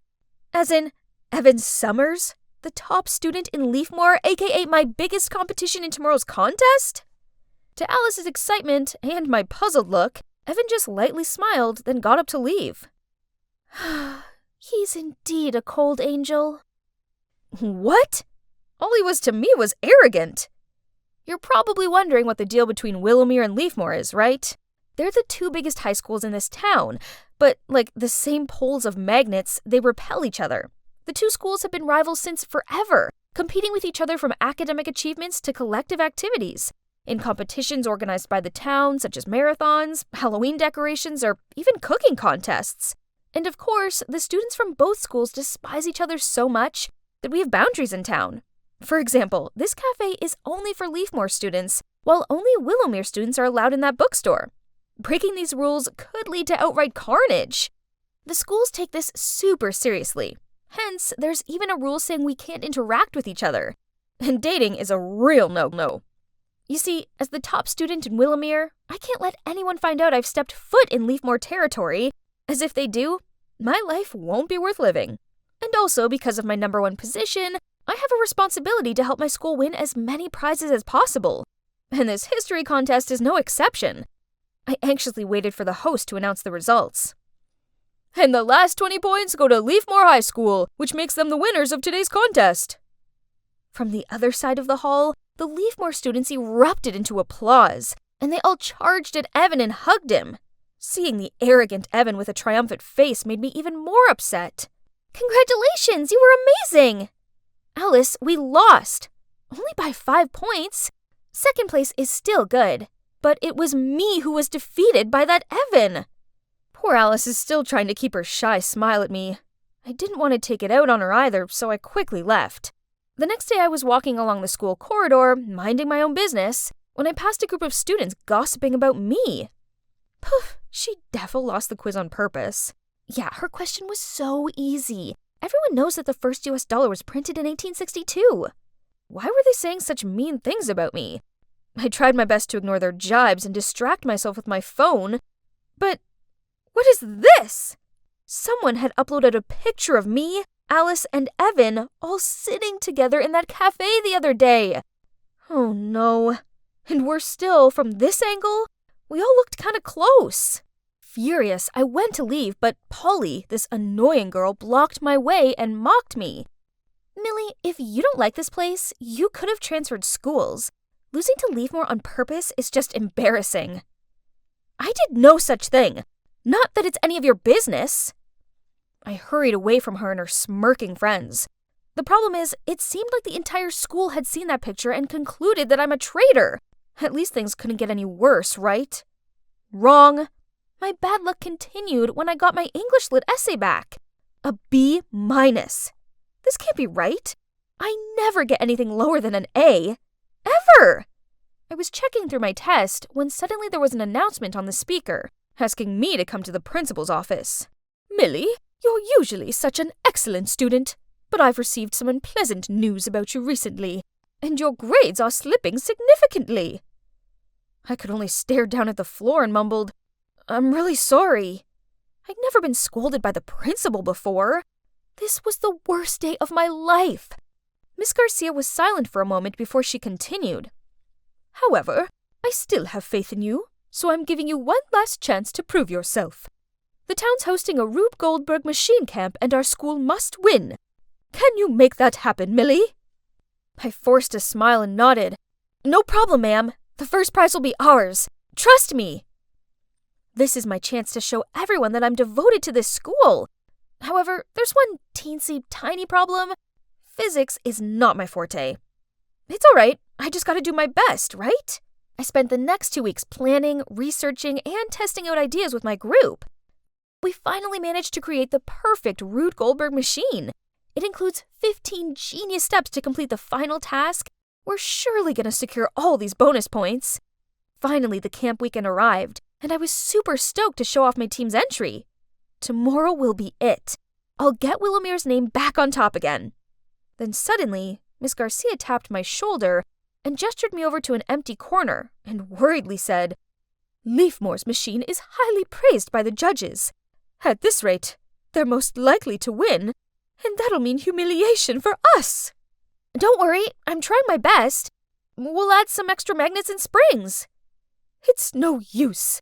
The only way we'll win over Leafmore is if their entry encounters problems. She sighed, then turned to leave. Feeling deflated, I stared down at my feet.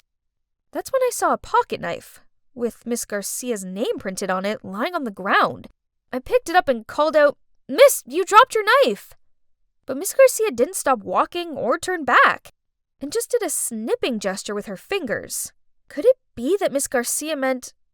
Yep, definitely. That's the only way.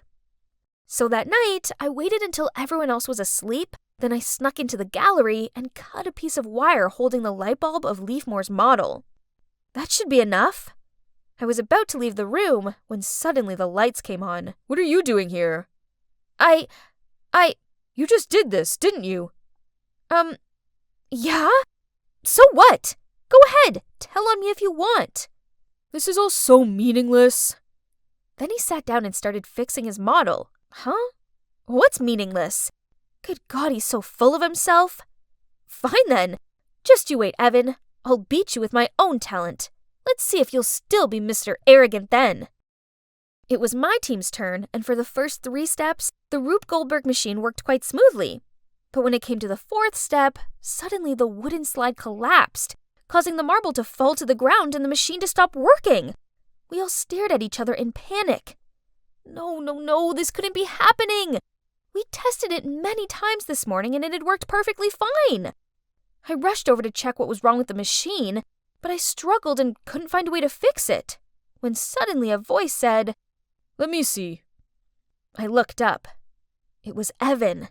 I stepped aside to make room for him, when suddenly Miss Garcia appeared. "I see what's happened here. Clearly Leafmore High knew the only way they'd win was by sabotaging the best entry." The whole hall started to stir, but I felt my skin prickle with unease. I didn't think this was Leafmore's doing. Look at Evan. He didn't even bother telling the judges about last night's incident. Immediately after that, Leafmore's principal, Miss Harris, said, "Miss Garcia, you can't go around accusing us without proof. Clearly you're the one who feels the need for underhand tactics to win, not us." Then she held out her phone and circled the crowd so everyone could see. I gasped in shock. There on the screen was a picture of me standing next to Leafmore's model with a knife. Miss Harris continued, "Seeing as we managed to fix it in time, we decided not to mention anything else about it. But then you dared to accuse us." The crowd glared and tutted at me, and I longed for the floor to swallow me whole. I'd put blood, sweat, and tears into creating our model, and now people just thought I was a cheat. The worst part was they were right. I was one. The jury went off to discuss this. Then they announced their conclusion. Willowmere had been disqualified. Immediately, Mrs. Garcia piped in. "This is hardly fair. That was the action of one individual, not the whole group. I assure you that Millie is no longer on the team, so let my school continue to compete without her." I froze in shock. How could Miss Garcia do this to me? It had been all her idea, hadn't it? She'd given me the knife. The realization of what just happened hit me, and I fell to my knees and burst into tears. All that hard work, and for nothing.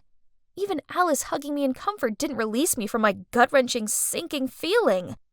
Then to my surprise, Evan said, "Mrs. Garcia, can you explain why I found this knife with your name engraved on it next to our model?" He raised the knife up for everyone to see. Oops. In all the stress of last night, I must have dropped it. Miss Garcia turned ghostly pale and everyone started to buzz about it. "I can't believe you colluded with your students to do this. You're no different from her. Last night Miss Harris instructed me to tamper with Willowmere's model, but I refused. As if we win, I wanted it to be fairly." The whole hall once again began to stir and gawped on amazed as Evan continued. "I'm so tired of the petty feud between our schools. It's so dumb and meaningless." The jury went off to discuss this further and came back with a new announcement. Both schools were disqualified. It's shameful. But, well, it's for the best. We really don't deserve to be here.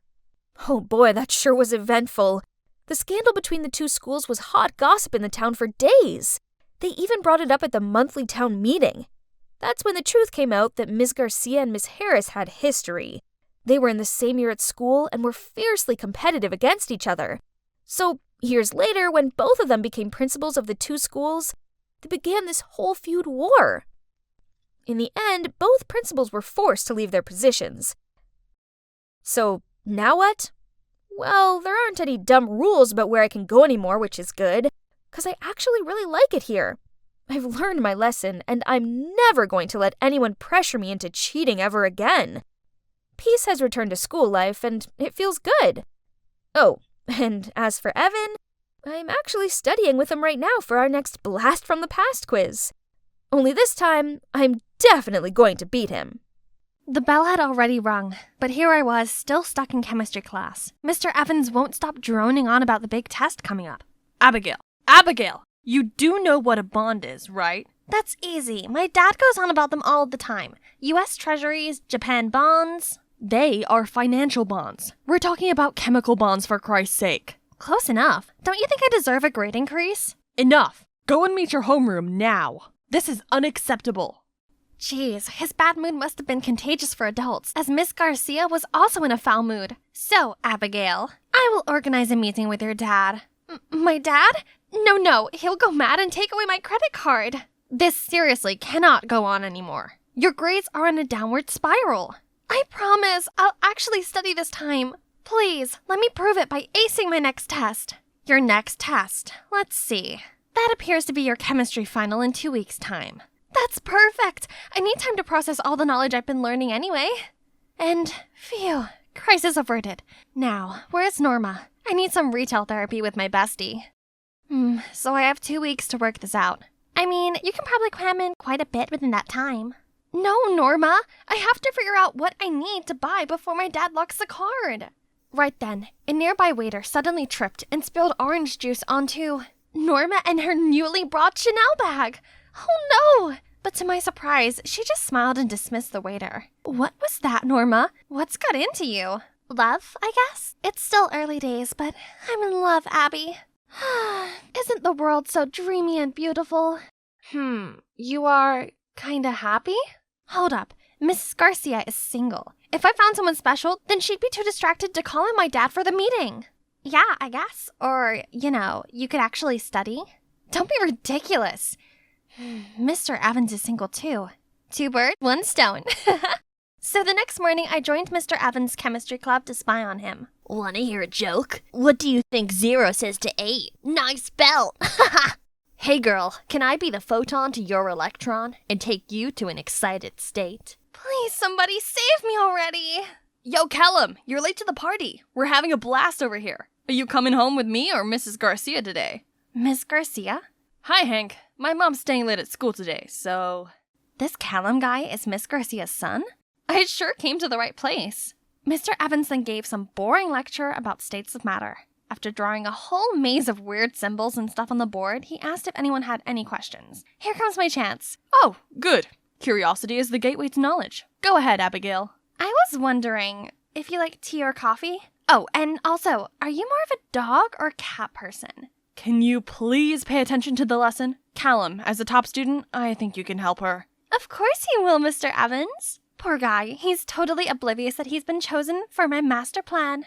Who made him Miss Garcia's son in the first place? So, Callum, right? Your mom's actually my homeroom teacher. Yeah, I got that figured out long ago. Wait, what? You already knew about me? How can I not? The lowest scoring student in every class. You're my mom's favorite dinner topic. That's why I'm here, studying to change your mom's dinner topic. Could you help me with that?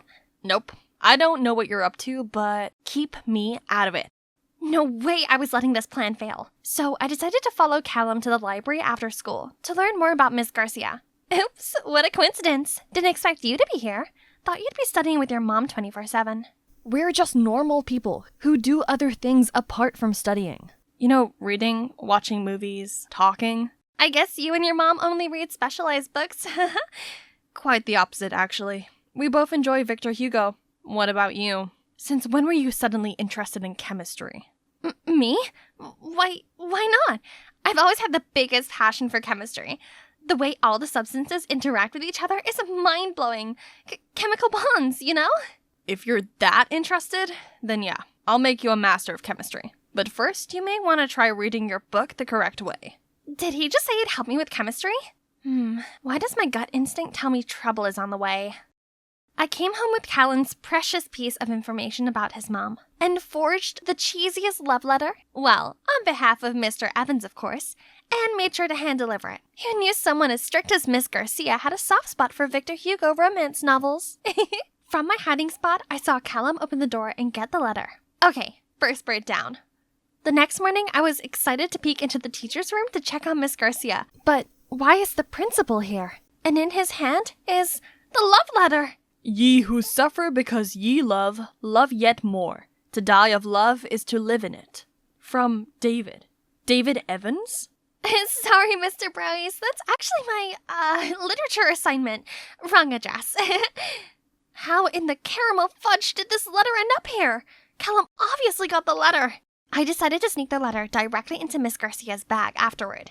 Better safe than sorry. In the following days, I needed to send Mr. Evans the other love letter too. Only Callum was a little too determined to turn me into a chemistry master. He made sure I got the notes imprinted in my brain, questioned me on the topics like an FBI agent interrogating a hard case, and even had his eyes fixed on me every time I carried out the experiments. I got no time left for my plan. You know what I've come to find out? You're actually not that bad at studying. Just need some more attention. As if I care. When will he leave me alone so I can take the other bird down? Right then, Mr. Evans suddenly called Callum to the discussion room next door. Gotta go. You can finish the oxidation. Remember to measure carefully and not take your eyes off of it for a second. Don't sweat it. I've got this. As soon as he left, I sneaked into Mr. Evans' room and put the letter in his bag. But when I was about to leave, something caught my eye. A picture of young Mr. Evans. Yikes! Did too much studying and no loving make his hair leave him for good? He has a lot of books in here. Some of them are by Victor Hugo! Ha! Seems Mr. Evan and Miss Garcia are made for each other. Oh, sugar! The experiment! I ran back to the lab and poured all the substances in, but it was weird. What did I tell you? All the time spent on this experiment, just to see it burn! Oh, wait. What is this purplish substance? Mauve! We've accidentally created mauve instead! You're so brilliant, Abby! Didn't really know what was going on, but are those my cheeks I can feel blushing? What's gotten into me? Didn't know you two are progressing that fast. Maybe keep it down a notch in public. Seeing Hank made us both turn cherry red and jolt apart. It was just a joke, but somehow my heart was flipping. After the incident, Callum didn't seem so annoyed with me anymore. Instead, he was kinda caring. He would patiently explain things I didn't understand and clean up after our experiments. Talk about having great chemistry together. Literally. The 2-week mark soon arrived, but strangely all the questions were not hard at all. I know all of the answers. They're all on topics I covered with Callum. Later that day, I was walking when Callum zoomed over to me. Mr. Evans said you passed the test. I knew you could do it. Abby, if you'd like, do you want to go out for a movie? Abby, shocking news! I just saw Mr. Evans and Miss Garcia holding hands in the school garden. Things are progressing. Norma and I both turned into excited dolphins when Callum's happy expression fell. What are you talking about? My mom with whom? Mr. Evans, you should thank Abby. It was her plan to get your mom a new boyfriend. The plan? Is that what you call it? Passion for chemistry? So what? It worked, didn't it? This isn't gonna happen. No way. What's your problem? Why don't you want your mom to be happy? Talk about selfish. Callum couldn't answer and huffed off. He's been ignoring me ever since. And me? I decided to find a new lab partner. Well, if Hank would quit getting in the way. Why did he always poke his nose in? I gave Hank a dirty look, but he just pushed Callum toward me. You two are welcome.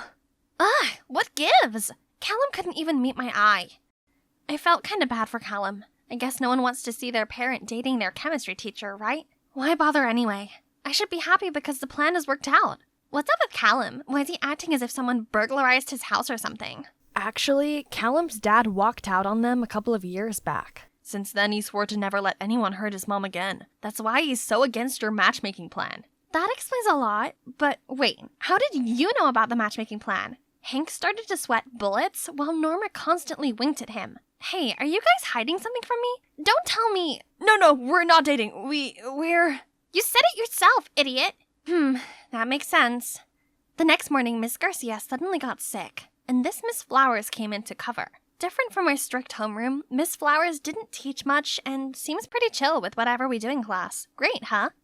Yeah, it would be if she didn't keep on flirting with Mr. Evans. Mr. Evans didn't look comfortable with Miss Flowers at all. She was obviously trying so hard to win him over. Poor Miss Garcia. She looked so happy with Mr. Evans before. My master plan can't have been for nothing. I gotta do something. So I handcrafted a reminder love letter on behalf of Miss Garcia again. That was sure to make Mr. Evans' heart give off butterfly flutters. But I was sneaking it onto his desk when Miss Flowers appeared. Abigail, what are you doing? Why are you doing this? Mr. Evans is my dream man, not hers. No, he's not. He and Miss Garcia are obviously made for each other. Duh! I demand that you take that back at once. He's my heart's desire. Mine. No, he's not. He goes all gooey-eyed at Miss Garcia, not you. This is unacceptable. Detention! That's not fair, Miss Flowers. You can't punish her over nothing. You, Garcia's son, right? Want to play Hero Saves Beauty? Detention for both of you, now! Miss Flowers? More like Miss Tyrant. What kind of a teacher made students clean the windows for detention? Ugh, these stupid windows. Breaking my back already. And Callum being all Frosty the Snowman with me is not helping. You brought all of this on yourself. What? If you hadn't have given the love letter to the principal in the first place, Mr. Evans and your mom would be official already. My mom and I are fine by ourselves. Who's being stubborn now? Hank already told me everything. I understand you're upset, but have you ever thought about what your mom wants? She sure looked happy with Mr. Evans. Callum didn't say anything, but I could tell from his glazed eyes that he was thinking hard about this. When Callum and I finally got out of detention, Hank and Norma rushed in. We just heard that Miss Garcia has food poisoning. She's fine now, but Miss Flowers will probably cover for another week. Why do I feel like Miss Flowers has something to do with this? She visited my mom yesterday and gave her a casserole. That's it. Miss Flowers must have poisoned Miss Garcia so she could replace her. But this is getting crazy. What can we do? How about we publicize all the love letters online so the whole school knows about Miss Garcia and Mr. Evans? I mean, if that's okay with you? Callum didn't say anything and just nodded. We immediately rushed to the IT room, but the computer's locked. Let me handle it. I know the password. With Callum's help, we posted on the school forum. And guess what? Everyone's smitten with Miss Garcia and Mr. Evans' love story. Cute, huh? We then left to visit Miss Garcia, but Miss Flowers appeared in front of us. What do you all think you're doing? Making a fuss on the school forum? I bravely stepped up to face her. You've seen it. Mr. Evans and Miss Garcia belong together. You should just give up on him already. Is that so? You know what? Mr. Evans actually wanted me to meet him for a private talk tonight. And as for your homeroom teacher, guess what? That position will be mine full-time. I'm afraid you've got it all mixed up, Miss Flowers. It's Mr. Evans, followed by Miss Garcia. We asked you to come to talk about Miss Garcia's food poisoning. That's right.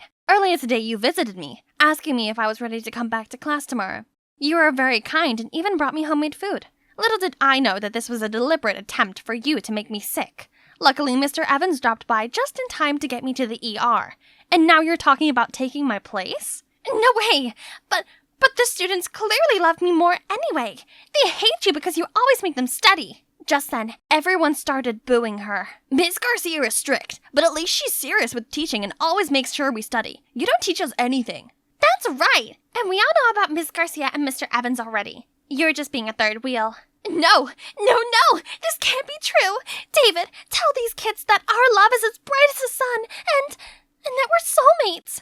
I know you love me. Tell them! David, tell them you love me! Tell them! Unfortunately, my heart has always belonged to Miss Garcia. I was nervous about sharing my feelings with her, but fate brought us together, and now I couldn't be happier. Miss Flowers' whole expression wilted. Ha! She burst into hysterical tears and ran off. Mom, are you okay? I'm sorry I wasn't there. I'm fine, Callum. Please don't worry. Thanks for looking out for my mom. Please, can you take her home for me? Mr. Evans nodded, then took Miss Garcia away. When there were only 4 of us, actually 2 of us left, Callum turned to me. You were right. It was so silly of me trying to stop people from falling in love. Because when you fall for someone, you can't help it. What do you mean? I think I've fallen for you. I've made it! I'm on the paradise island of Koh Lanta, and I actually get to stay here at this luxurious beachside resort. Hey, I'm Achara, a 17-year-old girl from Krabi Town, Thailand. As amazing as this place is, I'm actually not here on vacation. Instead, I'm here to reunite with the boy I saved 10 years ago.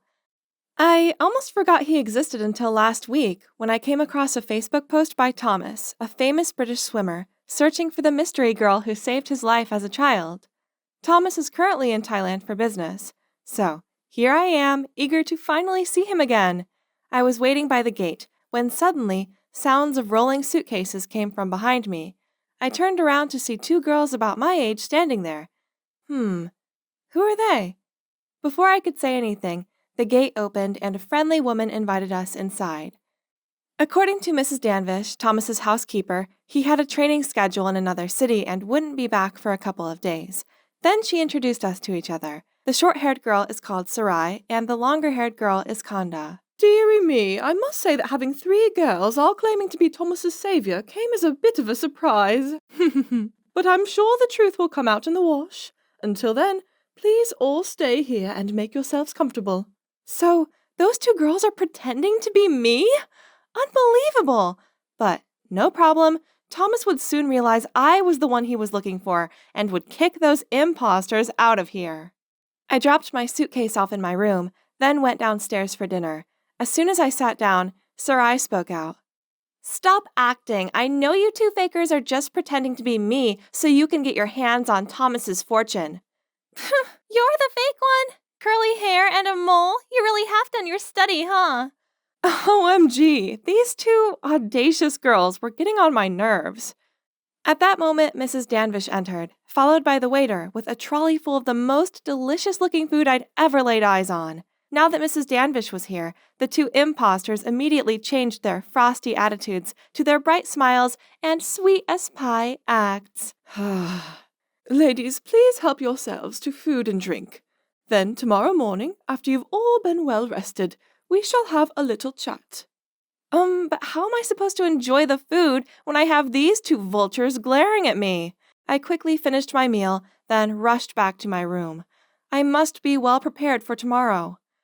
The next morning, a maid escorted me out to the garden for breakfast. The other 2 girls were already there. On seeing me, Kanda scowled at me, while Sarai made a point of sawing her knife through her omelet. I was about to help myself to some breakfast when suddenly Mrs. Danvish appeared and said, Morning, girls. I hope you're all well rested. She sat down, then continued. Now to the main point. I'm rather curious and was wondering where you first met Thomas. Easy. It was here on this island when I was 10 years old. I was collecting shells on the beach when I met him. Busted. I was only 7 years old then, imposter. Gee, a careless move over there, Kanda. Thomas clearly specified in an interview that he'd been 8 years old and the girl who saved him was a year younger. Yes, I met Thomas when I was 7 years old. At that time, my father was a helmsman. I often followed him here, and once I spotted Thomas sitting alone on the beach. Feeling bored waiting for my dad, I came to say hi and hang out with them the whole day. That afternoon, Thomas got a cramp while swimming, and he would have drowned if it wasn't for me. I saved him, then my father and I took him to the hospital. Mrs. Danvish just listened silently, and when all 3 of us had finished answering, she said, Indeed, the girl in question was 7 at the time. So, Kanda. No, I just misremembered. See, I was only 7 at the time. I could easily get confused. Mrs. Danvish didn't say anything more after this, but I saw this knowing look in her eyes. Then, that night at dinner, there were only 2 places at the table set, and Kanda never made an appearance. Seems like things are getting serious. The next morning, I was making the most of my time here by lounging around on the beach, reading my favorite book, when someone blocked out the sun. I looked up to see Sarai smirking down at me. Enjoy yourself while you can, as you'll be the next to leave. As if! You may have memorized all the information from the newspapers, but that's not going to be enough to fool Thomas. You. I saw the fury in Sarai's eyes as she raised her hand to slap me. But, huh? Someone stopped her. Standing in front of me was a tall, handsome guy. Wow, who is he? Miss, violence is not the answer. Who are you to lecture me? Actually, I'm Eli, Thomas's assistant. Sarai tutted under her breath and then strutted off. Are you okay? I'm fine. I just don't know how someone has the nerve to lie like that. We continued talking as we strolled along the beach. Eli mentioned how I was exactly as Thomas had described me. Seeing as Eli seemed to be on my side, I took the chance to ask him more about Thomas, such as what his favorite foods, colors, and movies were. Yesterday I spoke to Thomas's housekeeper, Mrs. Danvish. She seems to know a lot about him, doesn't she? That's right. She was Thomas's nanny. Due to their busy schedules, Thomas's parents were often busy, so most of the time Mrs. Danvish was the one taking care of him. He's very fond of her. Then Eli showed me a picture of Mrs. Danvish hugging a smiley, young-looking Thomas. Oh, so he had blonde hair when he was little? I was so lost in thought, I didn't notice a rock and tripped over it. Eli immediately reached out to steady me. Then he asked if I was okay. Oh my God, what happened to me? Why is my heart thudding like crazy? That night, Sarai and I were sitting in the dining room having a stare-off as we waited for dinner, when suddenly a man walked in holding 2 bouquets of sunflowers. Thomas! Oh wow, he looks even more handsome in real life. My best friend Dara should have been here to see this. I told her to come here, but she wouldn't listen to me. Before I had time to greet Thomas, Sarai rushed over and hugged him. Then she pretended to get all emotional. Finally, we're reunited. Not a day has passed when I haven't thought of you. Thomas awkwardly pushed her away, then scratched his head. Let's have dinner first and then talk about this later. The food looked delicious as always, but I had a job to do. Only, whenever I tried to say something to Thomas, that awful Sarai interrupted me. Since our first meeting, the image of a cute, brown-haired boy has been imprinted on my heart. I noticed Thomas pause and exchange a knowing look with Eli. You mean blonde, right? She thinks you had brown hair because she's never seen you when you were a kid, and that just proves she's a fraud. Thomas looked at me, stunned, then turned to Sarai in disappointment as she blurted out, It's not like that. Please hear me out. Without letting Sarai finish her sentence, Thomas sternly said, You know, I can totally sue you for impersonation and fraud.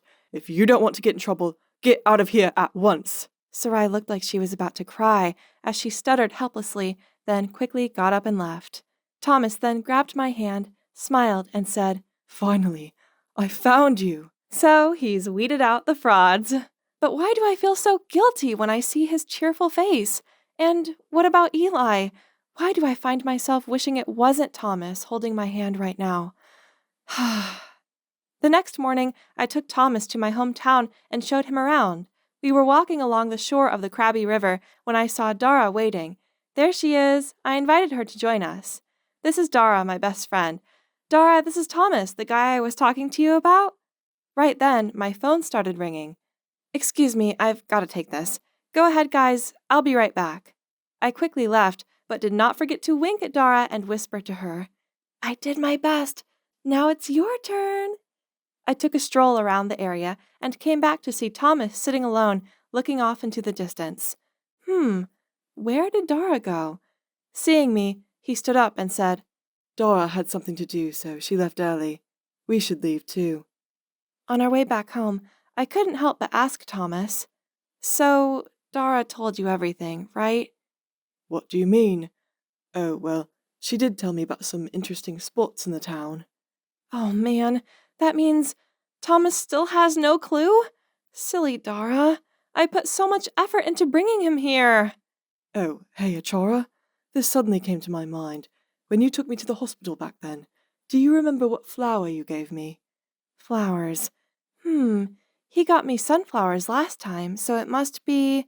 Of course I remember. I gave you a sunflower. I wanted to cheer you up.